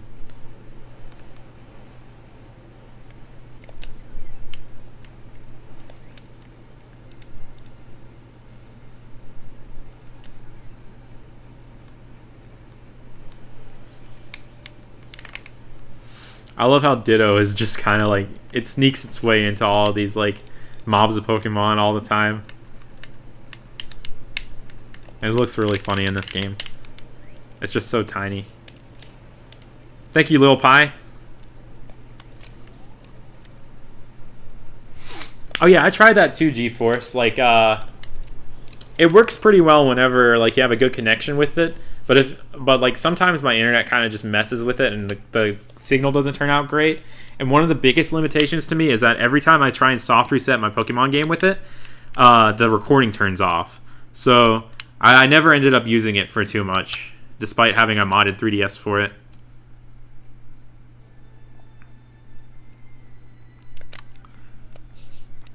The Harvest Moon series, I have the Game Boy Advance one and the GameCube one. I never got too far in the GameCube one. I never really accomplished anything. But I played like multiple save files on the Game Boy Advance one, and it was pretty fun.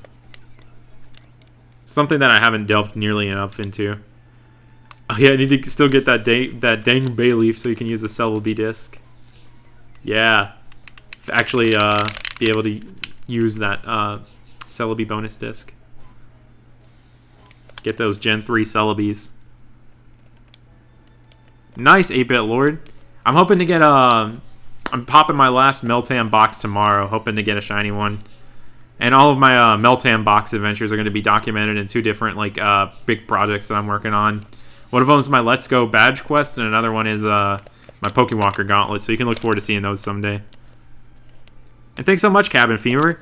Best of luck on Rumble Weekend. I'm so glad to hear that even more people these days are giving this game a shot. Because it's really fun, and honestly pretty addicting. I kind of limit myself to playing within these weekends, so I'm always excited for it and never really get burnt out on it. And I also don't end up wasting too much time playing it, because it's so hard for me to just say one more run for the night, and I just end up doing like 10 more runs. Seeing a shiny Ditto would be so sick. I think they never figured out how to program transform into the game. It's not necessarily in there as a move. So all Ditto can do is struggle, but it's still like one of the coolest shinies you can get. You literally just got your Kyogre now? Congrats, Smash Boy. I guess all it took was accidentally calling it Kroger. With autocorrect or something. Oh yeah, the old mimic trick for Ditto in Gen 2. With the red Gyarados. That's a good way to set up for those like that ridiculously crazy like high odds shiny breeding thing in Gen 2. What time am I going to be streaming until? I'm probably going to go for about 45 more minutes. Going to cut it off at like 9 o'clock my time. Usually I like go until I find either one shiny or if I go for 3 hours. And I'm glad that I've found 3 shinies now, so I'm just gonna keep going till about 9 now. Nice little 3-hour stream. Oh yeah, I've heard great things about Stardew Valley too. I know some people who've got hundreds of hours on that on their Switches.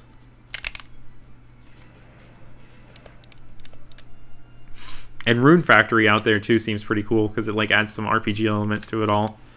What system is this game on? It was on the Wii, and I'm playing it on the Wii U right now in Wii mode. It was only available on the Wii Shop channel as a WiiWare game for about $15. But unfortunately, the Wii Shop channel is gone forever, and as of last year, you couldn't even add Wii points to purchase it anymore. So there's no official way to purchase this game anymore. There was no physical release or anything.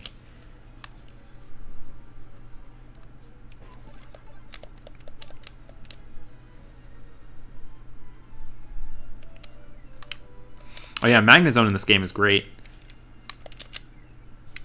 It took me a while to get my first one, shiny Magnezone in this game, but that was something that I always hoped for going into Fiery Furnace.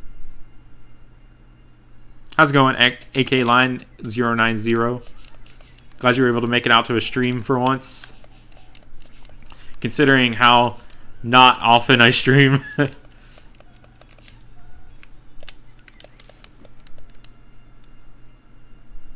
And the award for world's smallest webcam goes to me. Hey, I'm trying to break records here with the tiny webcam in the corner. Got to dedicate most of the layout to Rumble. I think a big factor too is the fact that like my webcam is from like my laptop, and it's like at the other end of the table, so I'm just like a tiny face on the webcam instead of like actually being zoomed in at all. Maybe someday I'll put forth more production value into getting a better close-up or something. That's good to hear. Awesome Dude 222. I was involved in like one musical back in high school playing like tenor saxophone down in the pit, but I'm a clarinet player and I had never played tenor saxophone before that, so that was a learning experience. I played a little bit of alto, but they have pretty much the same ways to play most of the notes, so it wasn't too different of an experience.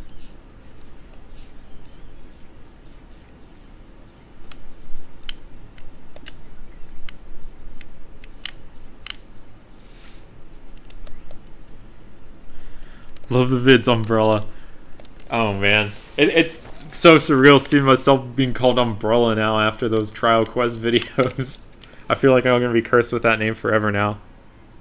It's not even really the webcam; I'm just far away from it. Yeah, like my laptop's like at one end of my coffee table, and I'm sitting back on my couch, so like I'm just far off in the distance.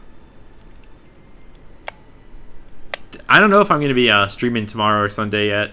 It's always all up in the air with a Rumble weekend, but if I do end up streaming, it'll be on Twitch at Absoltastic, and I'll probably tweet it out beforehand.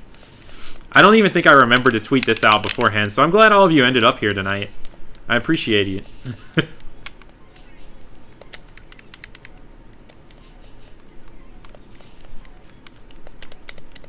Congrats on the Vulpix and Quest, Lugia Gamer. That's a sick one.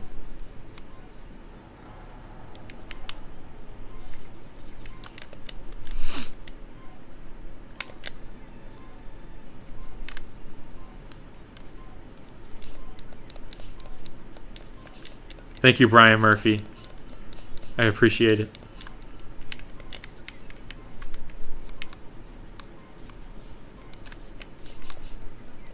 Maybe next time I'll do what someone suggested earlier and just swap out what you're seeing for the gameplay right now with my webcam and have the gameplay in a really tiny corner. That sounds pretty awesome. Umbrella blogs Pokemon. Happy birthday, Umbrella. Oh, man. Oh my gosh, that's like, that's 2012, going back to that. I don't know if Roselia can learn Sweet Scent. I think it can. It's been a while, though.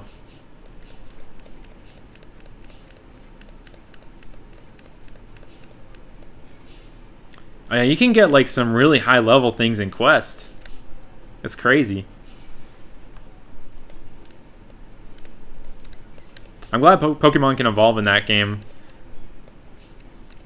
I'm not sure if I really like or like wish that you could evolve Pokemon in this game. It's kind of cool though that like you can't evolve them because it makes getting different things within the same line exciting. Like if I were to get a Graveler, it'd be different from getting the Geodude earlier, which would be really cool.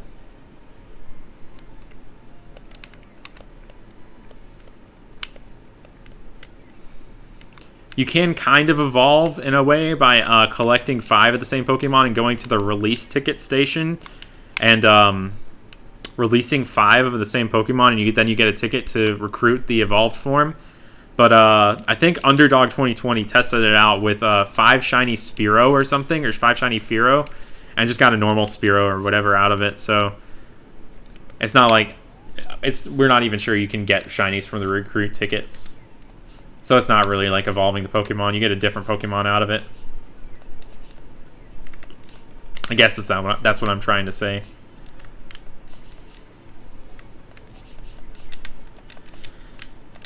Charmeleon. In the Ultra Games, Roselia, you can learn Sweet Scent at 31. Have I ever hunted Drifloon in 4th Gen? I haven't, but that's on my bucket list. It's a great shiny.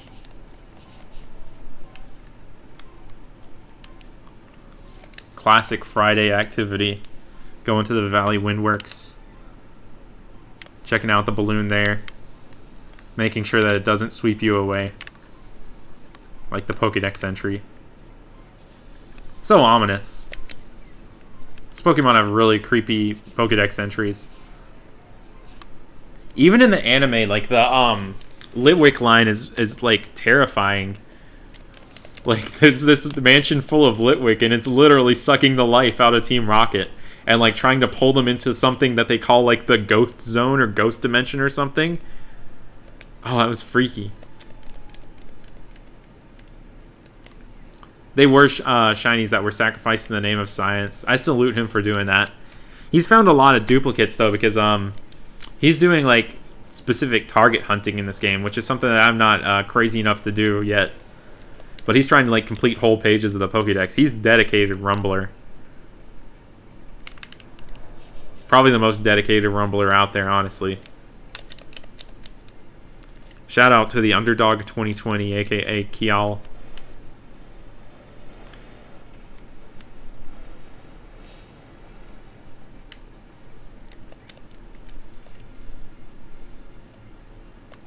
Oh yeah, you got those Lapras in the Union Cave too today on Friday. Friday's a good day for Pokemon.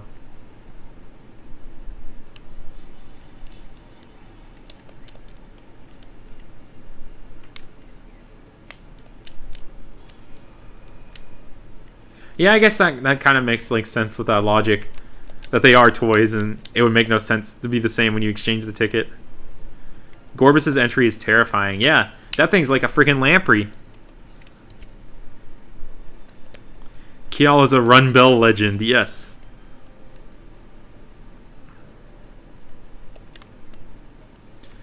Yeah, I'm imagining so that we're going to get some sort of bank support for Let's Go or something. If not, I don't know. I feel like there's got to be some way to at least transfer the Meltan to future generations. Because I don't see like every main series game from here on out having like an actual connection to Go. Who knows? They actually might, but otherwise, I don't know what they're going to do with Meltan. That's what the main factor that's leading me to believe that there's got to be some sort of like bank integration in the future, at least for the future games like Sword and Shield. That would be a really cool potential hangout, Derek.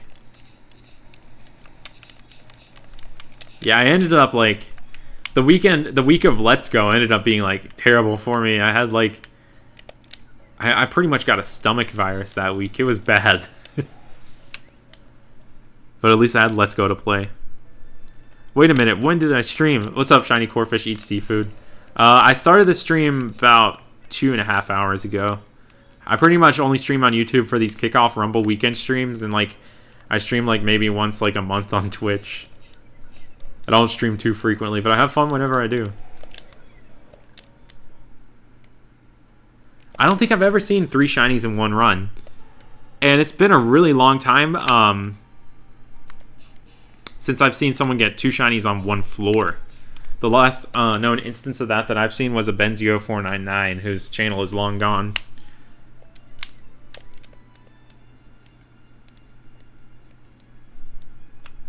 Does the radar on the bottom right show shinies? I don't think it does. It'd be cool if it did. It would make hunting in this game a lot easier, but I'm pretty sure they're just displayed as red dots, the same as everything else. In the event of modding this game, that would be a cool addition to make.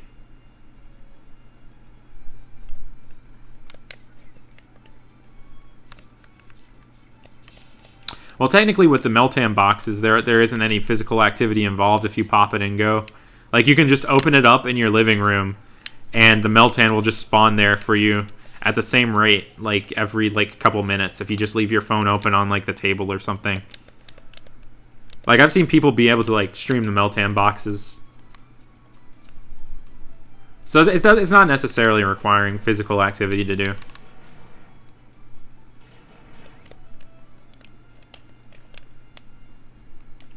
What does SWSH mean? That means Sword and Shield. That's just the abbreviation for it, because if it were to be just S and S, like, there'd be no distinction between Sword and Shield, and plus Soul Silver is already abbreviated as that, so yeah. That's why it's SWSH, or Swish.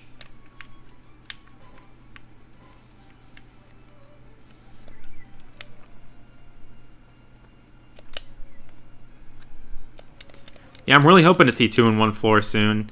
And, man, I don't count, like, 2 of the boss minions unless they're, like, both spawn at the same time. Because, like, you could technically farm as long as you want to get that to happen. That would be insane if someone did that, but at the same time, it's just not the same effect as, like, walking onto a floor and seeing 2 shinies at once.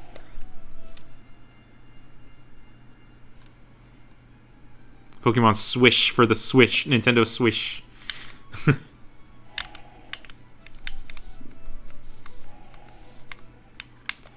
But yeah, like, Meltan boxes, I've been pretty on top of it this time. I kept opening mine later and later, though, and last time I went out was, like, at 8:30, like, 3 days ago. And I was getting bitten up by mosquitoes, so I'm waiting till tomorrow to do my last box, since I can't really wait 3 days for the next one for the shiny anyway.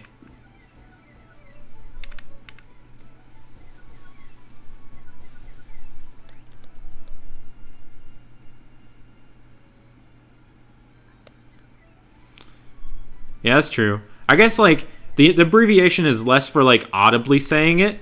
It's more for, like, typing it out, like, tweeting about it. If someone wants to talk about Sword and Shield without having to type that out every single time, they can just use SWSH. Since we got those, I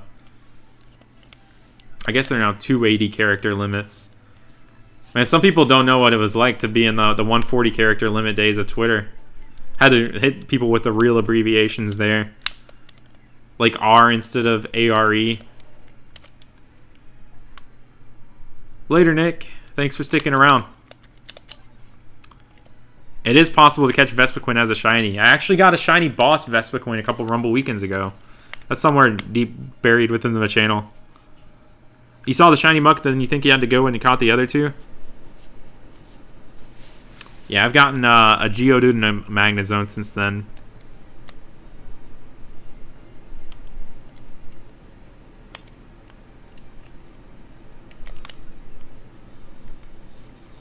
I know Katsu Kitty, the company that just unfortunately shut down, they actually produced a Switch capture card sort of service that you could send in to create a capture card out of your portable Switch. But they went bankrupt or something. I know on, like, his Twitter, he's, like, coming back soon potentially or something. At least that's what it looked like in the name or something. But they were the only people who offered that solution. And unfortunately, it doesn't look like it's an option anymore. I think it was being primarily used for Splatoon.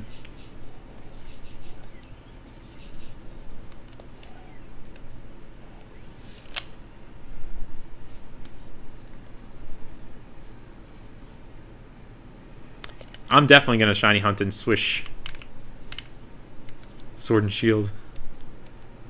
That's one of the things I'm looking forward to most. That's just what I look forward to a lot in Pokemon games these days.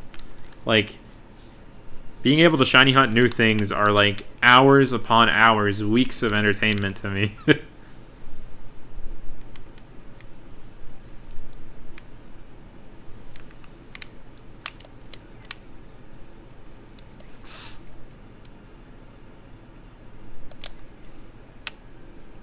Why does everyone use Aerodactyl for this? It's a pretty easy to farm speedy trait Pokemon that can learn Agility and Rock Polish, and either of those moves make you go really, really fast. It's pretty much like the fastest thing to go through. Also, it learns like Iron Tail, so like you can plow through levels and stuff, and you can get it in the Dragonite boss room in really big quantities, so you can just keep attacking Aerodactyl there until you get a speedy one.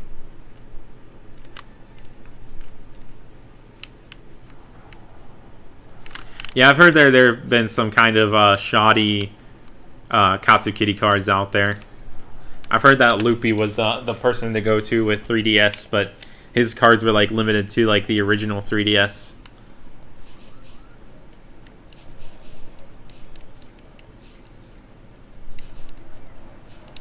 I personally have a Katsukity 3DS XL capture card right now, and I've had no problems with it, but I can see where things could potentially go wrong with it. Like, I did actually have a problem with it at first. I bought it used from a friend, and didn't have the product code at first. And without the product code, you can't use it.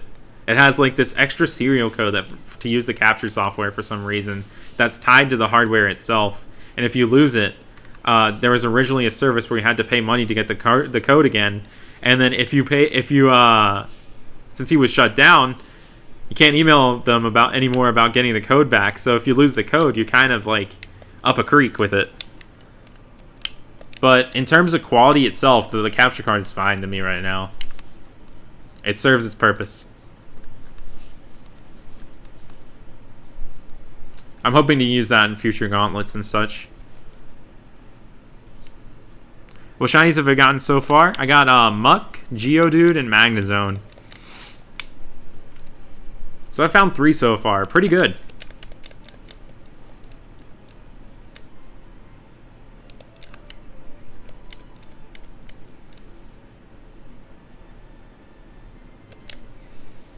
Yeah, you gotta be careful with the USB connector on those things. Hello, Dylan. I will not ban you if you say thick. In fact, you are like one of the people I appointed as mods, so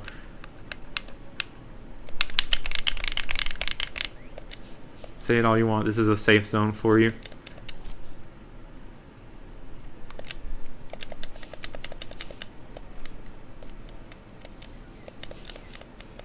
Dylan with the references. Oh yeah, I saw you mention that thing about the reticle in Let's Go for the portable captures, and that's such a smart move. I just learned the other day while looking into the experience system in Let's Go that like playing in handheld actually grants you less experience than like using the motion controls, which I guess kind of makes sense for like encouraging people to try them out. But I was kind of surprised to see that because like I'm sure there are some people out there for accessibility reasons who can only use the portable mode for that game. What will the next gauntlet be about? Okay, so I'm working on 2 gauntlets right now. One I just finished the gameplay for. One of them is a race between different auto-leveling tactics within the Pokemon games. Like, for example, they're all pretty much just daycare tricks, trying to see which method is the fastest to get a Pokemon to level 100 while doing absolutely nothing. And then the other one is kind of the opposite of that, where the games are doing absolutely nothing. And I'm using the Pokewalker, the Pokeball Plus, and this old device called a Pikachu 2 to train Pokemon to level 100 just by walking in real life. And I hope to finish that one by this summer, but the auto-leveling race will be sometime within the next few weeks.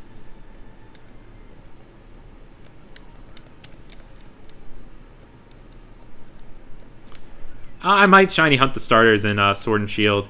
It depends on how long the resets take.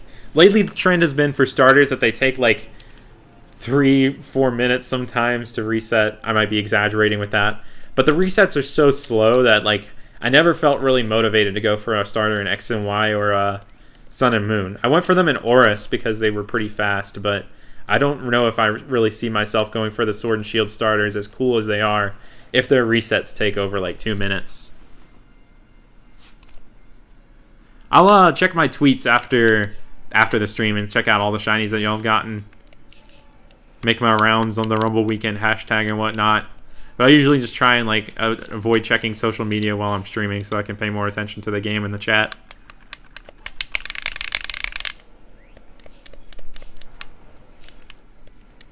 Jeez, that's expensive, GeForce. Yeah, like their prices are steep too because you got the international shipping and stuff too.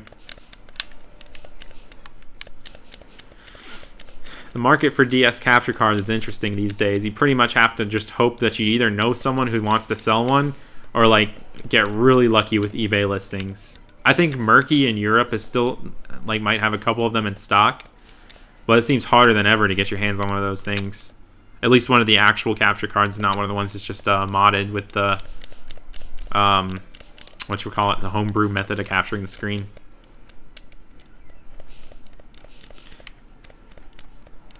Hunting is possible in Pokemon Quest, and it does seem like definitely a lot easier to get shinies in that than other games.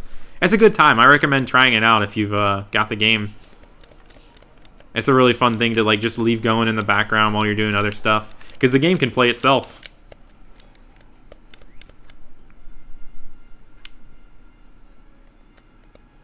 You're playing an IRL? Oh, that's cool. I've got an IRL with my friend Mr. Let's Play next week. And we're going to be filming the intro for Safari Week, the announcement video for it, back at that marshy place again. So that's going to be really fun. That is exactly it, Derek. And every watt is, I think, 20 steps, and it takes 1,000, like it takes 999 watts to get a rare candy. So right now I'm at like about 4,000 watts on this so far, which is 4 levels.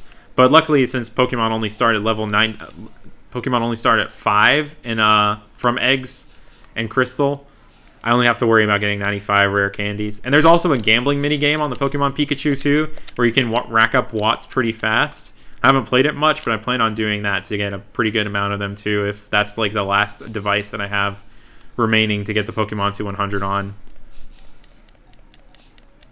I'm interested to see which of the 3 devices gets the Pokemon to 100 first with walking. At this point, I'm thinking it's going to be the Pokemon Plus because I've got it connected to Go, and I get a ton of experience using it as a Go Plus. But that'll be its own video someday. You'll see that. There is going to be a Safari Week this year. I've got a poll going on Twitter right now. Should end sometime within the next couple days to decide when it's going to be. I might have to make a runoff poll for it just to make sure that it's the day that's most convenient for everyone. But yeah, Safari Week's definitely happened. It's gonna be sometime in the middle of June.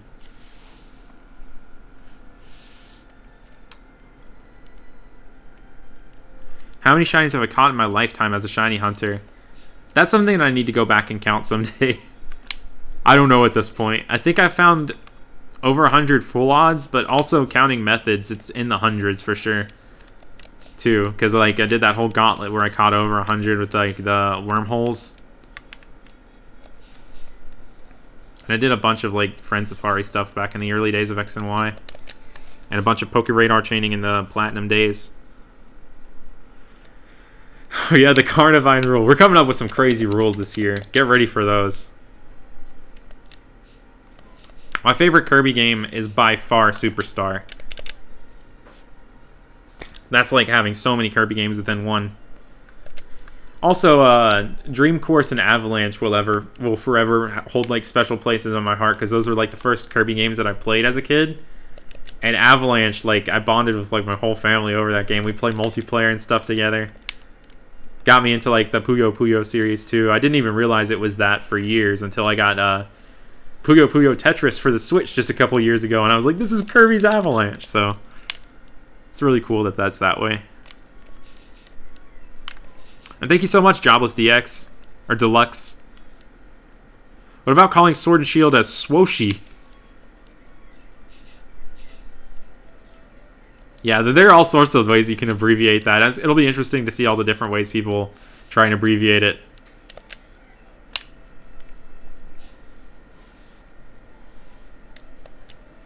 I kind of like the swoosh, though. I'm liking that Dave rule, Brendan. There might be many rules that come into play for Dave.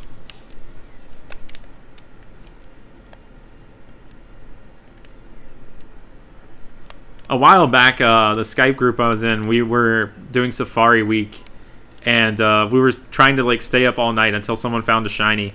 And if at any point someone left early to go to bed, their punishment would be that they would have to throw a rock at their next shiny. We formed a shiny pact over that just to hunt all night, and it was really fun and super high stakes. And like I was on the verge of falling asleep a couple times, but I stayed awake just because of the pact. It was awesome. If you catch Shiny Safari Week, if you catch Shiny Chansey during Safari Week, that is definitely worthy of an award of some sort.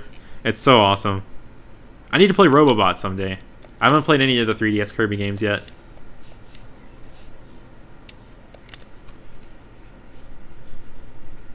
Pokemon U and K, I like that too. That's really clever.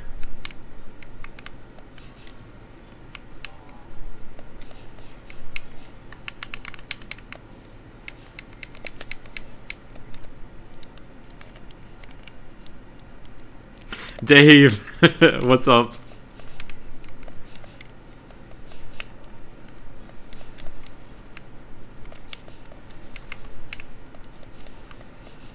Just going at it in the best Rumble stage, Windy Prairie. And by best, I mean absolute worst. I don't think that counts, DT Comics. You're safe. Don't worry.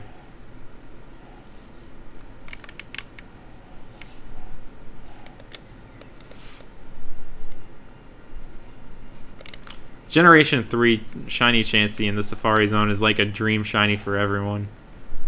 It's so hard to find, and it's so hard to catch on top of it. Something I think about every Safari Week. Yeah, I think a couple people have actually caught the Chansey at this point now. I know Trinios has. The other name escapes me, but people have gotten it, which is really awesome. And a lot of people have found it without catching it. Like, Alpha Zapdos is like the Chansey Whisperer. He's found so many shiny Chansey. I think he's found 3 now in the Kanto Safari Zone. Didn't catch any of them, though, unfortunately. Team UP!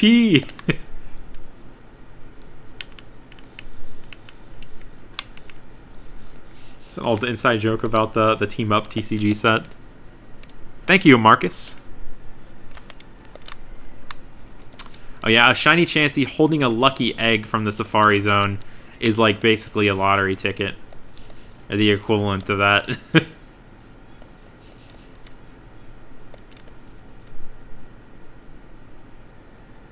Oh, getting a lucky egg Chansey is always fun too. I tried to do that back in my Metronome Gauntlet, just to get a lucky egg going on my Fire Red Leaf Green, because I thought it'd be more fun to do that than the whole XD fetch quest for it. And I found a shiny Nidorino before getting a lucky egg. Oh, he's found 4. That's right. Ian is the Chansey Whisperer. Like, zero doubts about that.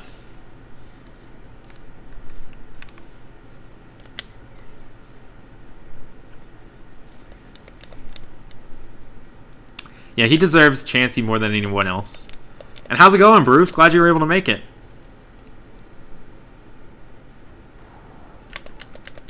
Probably going for another good 20 minutes or so. Those are some good names, Derek. Any Pokemon plushes you own? Oh yeah, I've got a pretty good number of Pokemon plushes that I've been building up over the past couple of years. I had a little table where I was like displaying some of them and stuff, but most of them are put away right now. I've got like an... So pretty much whenever there's a convention in town, there's this one vendor that has a ton of Pokemon plushes. And I always like make it a tradition to go and buy one plush from them. Most of them aren't official plushes, but they're really high quality. And they make some pretty obscure plushes of some Pokemon. Like, I've seen a shiny Crocodile plush and stuff. So it's always fun going there. And the guy who runs the booth, he knows exactly what they have. Like, there's no getting any sort of Pokemon name past him. Like, I've just, like, gone up to him sometimes and asked, like, random stuff like, do you have any Bronzong plushes? And he was like, oh, not at the moment. It's always a cool part about going to conventions, though, just getting that shiny plus. Not shiny plush, just plush in general. Words.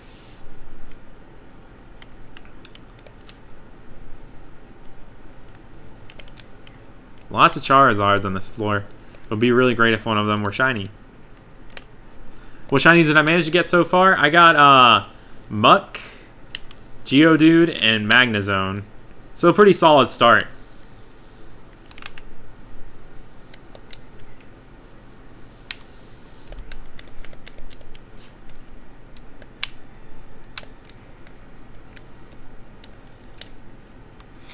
Oh yeah, Voltorb and Electrode look great in this game.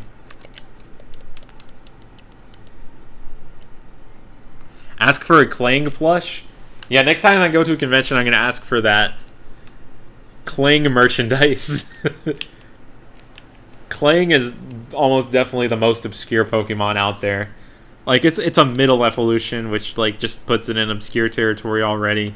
But it's just, like, a downgraded version of Kling. I think the only Clang merchandise I've ever seen outside of TCG cards are, like, one of the Bandai finger puppets and a keychain sort of thing.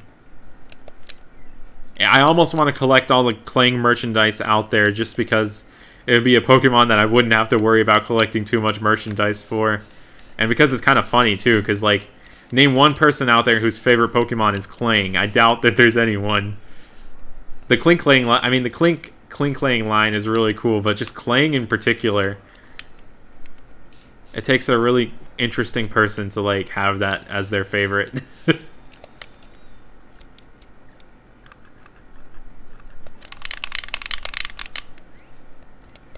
Shiny plush hunting is so crazy. Like, it seems that a new random shiny plush just pops up on eBay every now and then out of nowhere. And when, like, all these, like, manufacturers in China are just selling them like crazy. And it's not like they're ever, like, official release plushes either. Like, it's just like someone out there just kind of felt like mass manufacturing a shiny Crocodile plush and just selling it online. And it's just so weird to me. But the people who make handmade plushes, those are, like, the real high-quality ones. Like, on Etsy, what people are capable of just blows me away. Like, it's so cool seeing a good handmade plush. Almost want to commission one someday, like shiny Absol or something. I did hear about the Lake Spirits and Go. I really want to see if I can find one, like, naturally spawning sometime.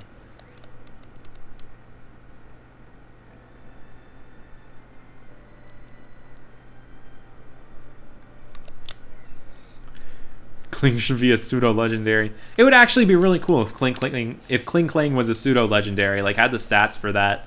I'd respect it. I got nothing against, like, the design of that one. Like, I used a Kling on my first run of Black and White, and I loved it.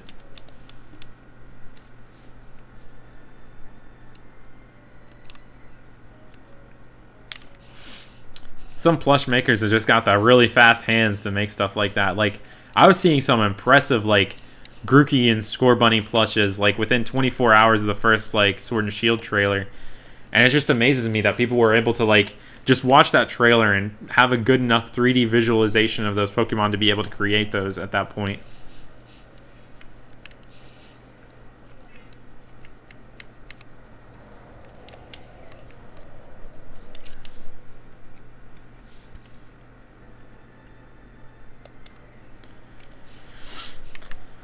I would love a shiny Regigigas in this game.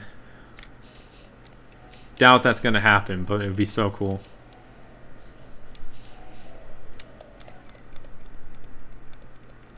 It was unfortunately too late when I read that comment that you wanted me to catch it. I had already returned to terminal.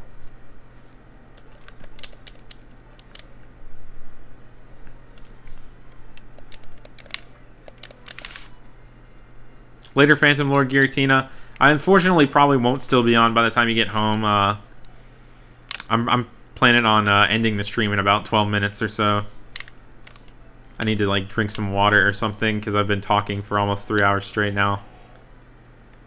But it's been a good time so far. I'm excited for new information too. As much as I get excited for new Pokemon news all the time, I'm almost kind of hoping that we don't get too much info. Because, like, we learned every single Pokemon that was going to be added to Sun and Moon before the game's release without even, like, people leaking it or anything. Actually, that's not true. I think there were a couple of, like, Ultra Beasts that ended up having to be leaked through the demo or something before they were revealed officially.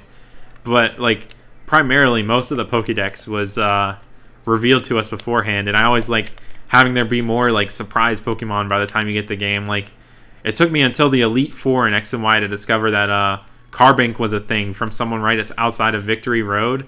I was like, I've never seen this thing before. It's just so cool finding a Pokemon for the first time in the wild within the game or in a trainer battle. It's like an indescribable feeling of excitement to see a new Pokemon for the first time within your game where you can like catch it almost instantly, as opposed to like seeing it announced like months ahead of time and having to wait that amount of time to get it for the first time. Oh yeah, the Bronzong, it's really easy to like make them to think that they're shiny in this game, but trust me, they're not. If you see a real shiny Bronzor or Bronzong, they stand out a lot. Oh yeah, those 20th anniversary plushes are great. I have an unopened Arceus one. They look really good. Oh yeah, I try to go into the Pokemon games blind, but it's so hard to do that. Like, especially with how people are trying to spread news these days, like try and get as many views or clicks on it as possible. That like it's almost impossible to navigate the sea of being a fan of Pokemon without running into something you don't want to see if you want to go into the games blind. Whenever the new games come out, I almost try and like shut myself away from the internet until I beat them, because it's just kind of sad to like learn who the champion is or something like right before getting to that point in the game. Am I streaming any more this weekend? There's a good possibility that I'll end up streaming in on Twitch at Absoltastic some point throughout the weekend. I mean, I'll tweet it out beforehand on Twitter if I do end up doing that. Never sure how Rumble Weekend ends up going with streams though, so just stay tuned and I might end up doing that. For sure there will be that recap video of all the shinies I ended up getting at the end of the weekend though, so you can at least look forward to that. And I'll constantly be watching the hashtag, trying to tune into people's streams and stuff. Seeing what people can find.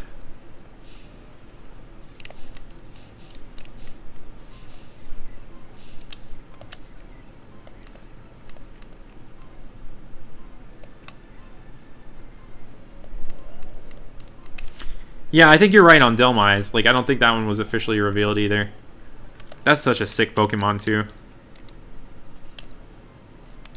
I use that thing on my team in Moon. Oh, I'm so excited for Detective Pikachu. I really need to finish the last chapter of that game before I go see it. Oh, man, I'm so excited, though. I almost just about teared up seeing that What a Wonderful World trailer for it.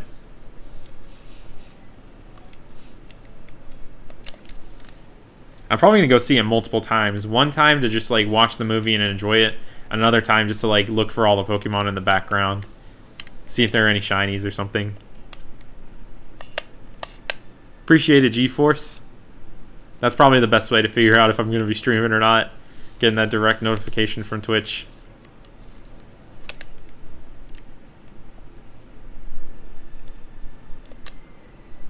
Oh yeah.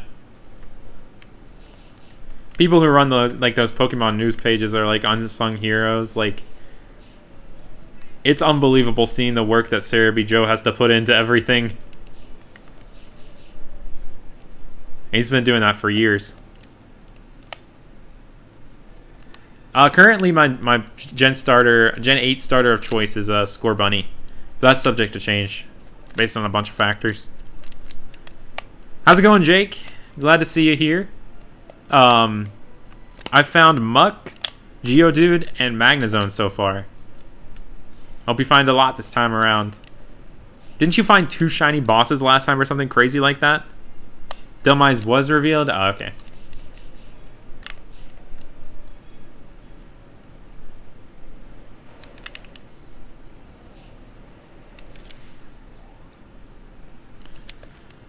I consider 70% okay.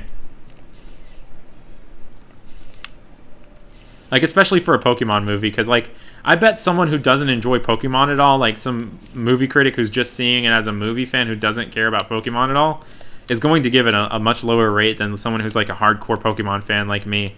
Like, even if Detective Pikachu were the worst movie ever made, I'd still go see it. Like, that's just who I am. And I'd probably enjoy it, too. So hearing, like, mostly positive things about it, even from movie critics who don't care about it, like 70%, that's fantastic for a video game movie.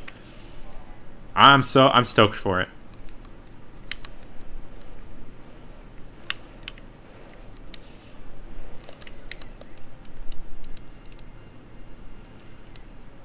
Yeah, I love all the starters for Sword and Shield.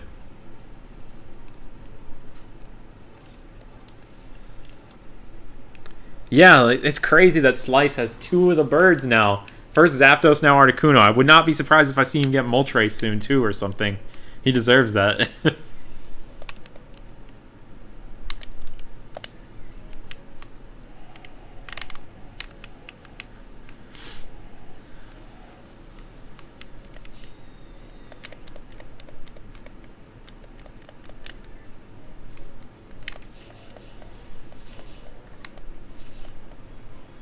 Drowsy.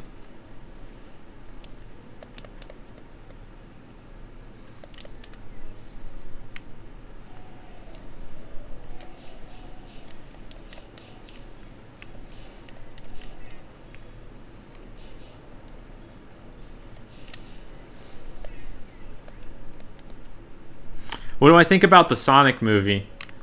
I was not impressed. I'll put it at that. I don't know if I'm even interested in seeing it at this point. But part of me is starting to wonder, since they said that they're going back and redesigning the character, part of me wonders if this like whole like Sonic design that they first revealed in this trailer have been a very elaborate bait and switch PR stunt. It sounds like a lot of money to pull off something like that, but I'd be like legitimately impressed if that were the case.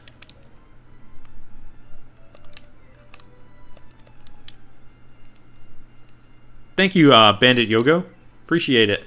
Hopefully going to have one of those coming pretty soon in the next couple weeks. I already finished the gameplay for it. Just got to do a bunch of editing now.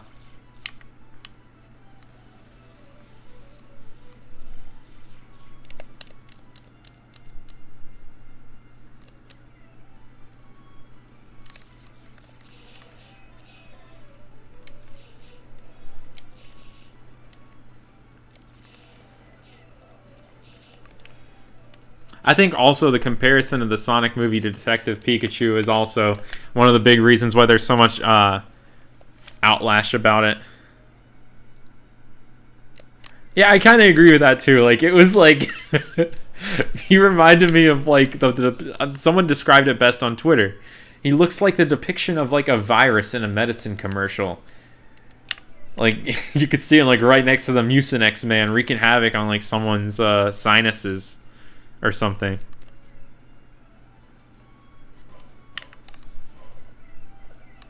Like, people will forever be using like those Sonic with teeth like profile pictures, and we just have to accept it as a part of reality now.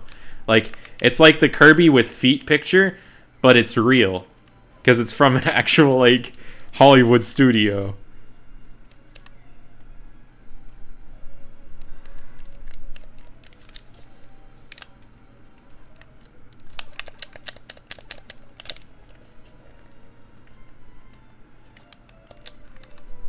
It's a reject Dr. Mario virus, yeah.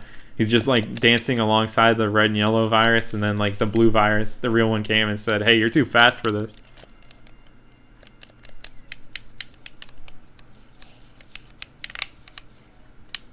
I forget that Dratini and Dragonair spawn here. They're just so rare. And there's just so much like garbage you have to sift through here. Favorite Gen 7 starter? That's a tough one. I ended up using Litten the most in most of my playthroughs.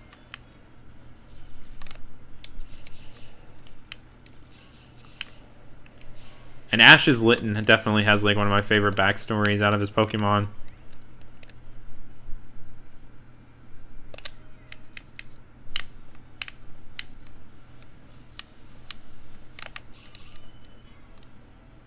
Safari Week's going to be a good time this year.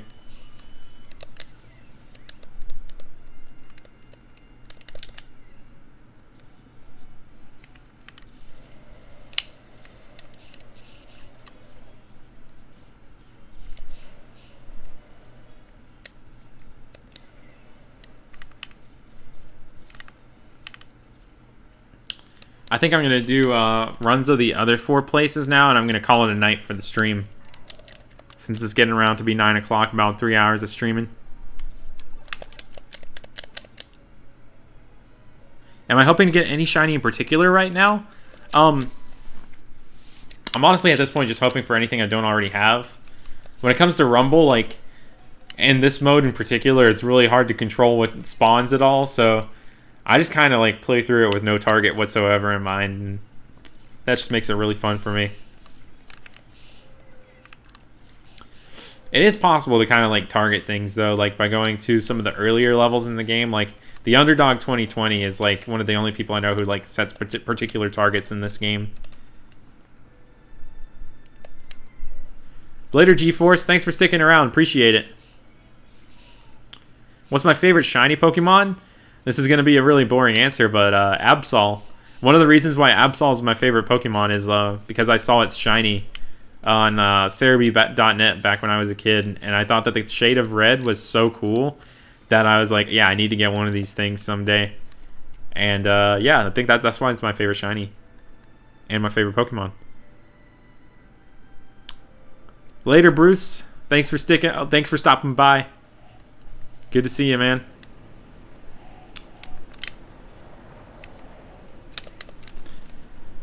You're trying to get a Heracross in Silver right now. Oh yeah, trying to find that right headbutt tree for it is tricky. I remember headbutts just took me so long to get any encounters on Silver back when I was a kid. It's been a while since I've attempted them in Gen 2, but I remember it was not easy.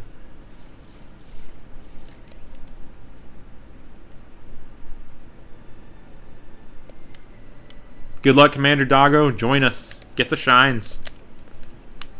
How late do I usually stay up playing Rumble? Usually too late, honestly, in Rumble weekend. Like, it could be anywhere from as early as 2 a.m. to sometimes I've been up to like 5 a.m. hunting Rumble. But usually I don't last that long because like I wake up early for work in the first place. So I'm like I'm running on fumes at that point.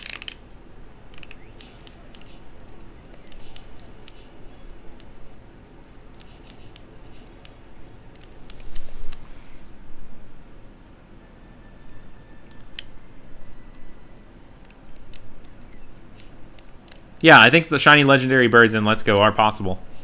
Even the ones that appear in the wild. Like I saw like someone like posted a screenshot of them obtaining that, which is super cool. That's got to be like one of the rarest shinies out there in that game.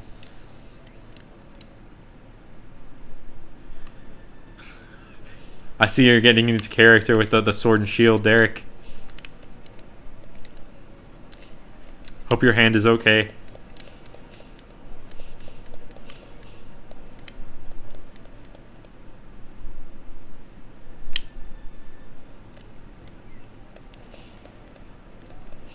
Yeah, Ho-Oh's not in Let's Go. Let's Go only has Gen 1 and then Meltan and Melmetal. Plus Alolan forms of the Kanto Pokemon. Which is something I gotta go back and hunt one of these days.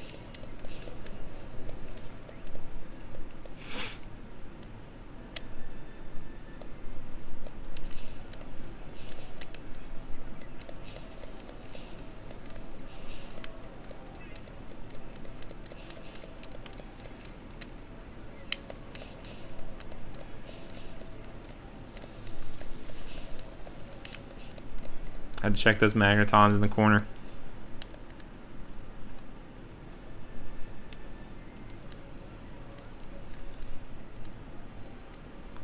It's all good. It's easy to get confused with like all the Go Pokemon games out there, like Let's Go, Go.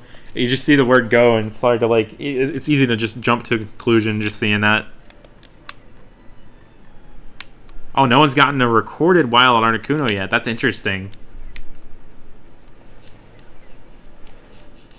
If I were crazy enough, I'd try that, but I don't think I'm crazy enough to hunt for that, especially since I mostly just hunt full odds in that game.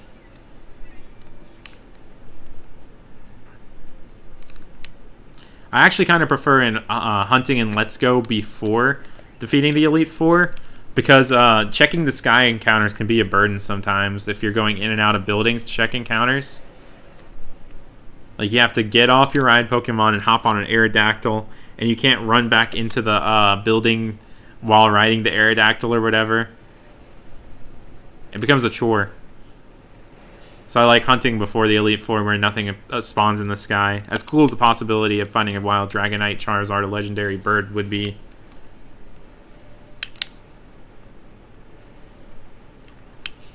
I always got to double check the dugongs, and they destroy me for it.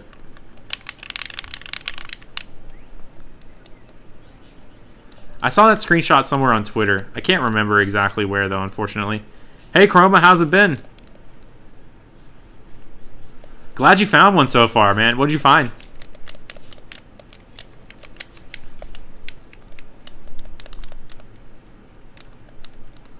Let's go, go, go, go.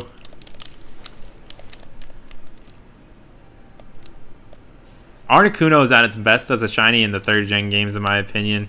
It really stands out in those games compared to like the other ones.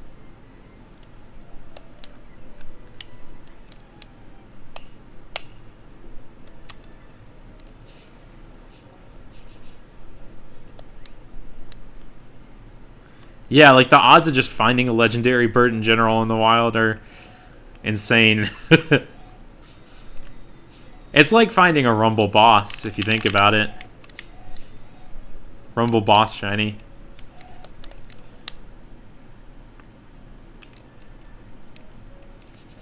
Oh, you got Ghastly, that's awesome. And Zone got Gliscor, that's a good one. Ghastly's a nice little blue orb in this game. Very spherical. Just using Onyx to see the sky encounters? Yeah, I guess that works. You're right on that. It's just a bit slower than like using something like a Tauros or an Arcanine to like run along the route. On some of the larger routes, like the one where a Tauros spawns, for example. Whenever I hunted there, I didn't even check the sky encounters unless I saw the shadow of a Charizard or a Dragonite in the sky. So I might have missed... I probably missed out on something in the Pidgeyline shiny. But it's okay, I have that entire line shiny, and let's go right now. Speaking of which, I'm still working on a Badge Quest movie for that. I hope to finish that someday and post it up here. Because there's some shinies that I still need to post from that. Congrats, Viper. Gen 3 is just like so special to me. I can't even begin to describe why, but I don't know. It's got some of the best shiny sprites in the whole series. But yeah, there we go. That's all the levels right there. It is currently 9:07. It has been a very fun stream, and I'm probably going to go drink some water or something now. And then I can go back at hunting it again on local. Thanks for sticking around for this live stream. It's been really fun chatting with all of y'all. I hope I've been able to read most of y'all's messages and answer your questions and such. And if you're hunting something this weekend, best of luck to you. I hope you find some really cool stuff. And yeah, have a good one, and I will see you next time.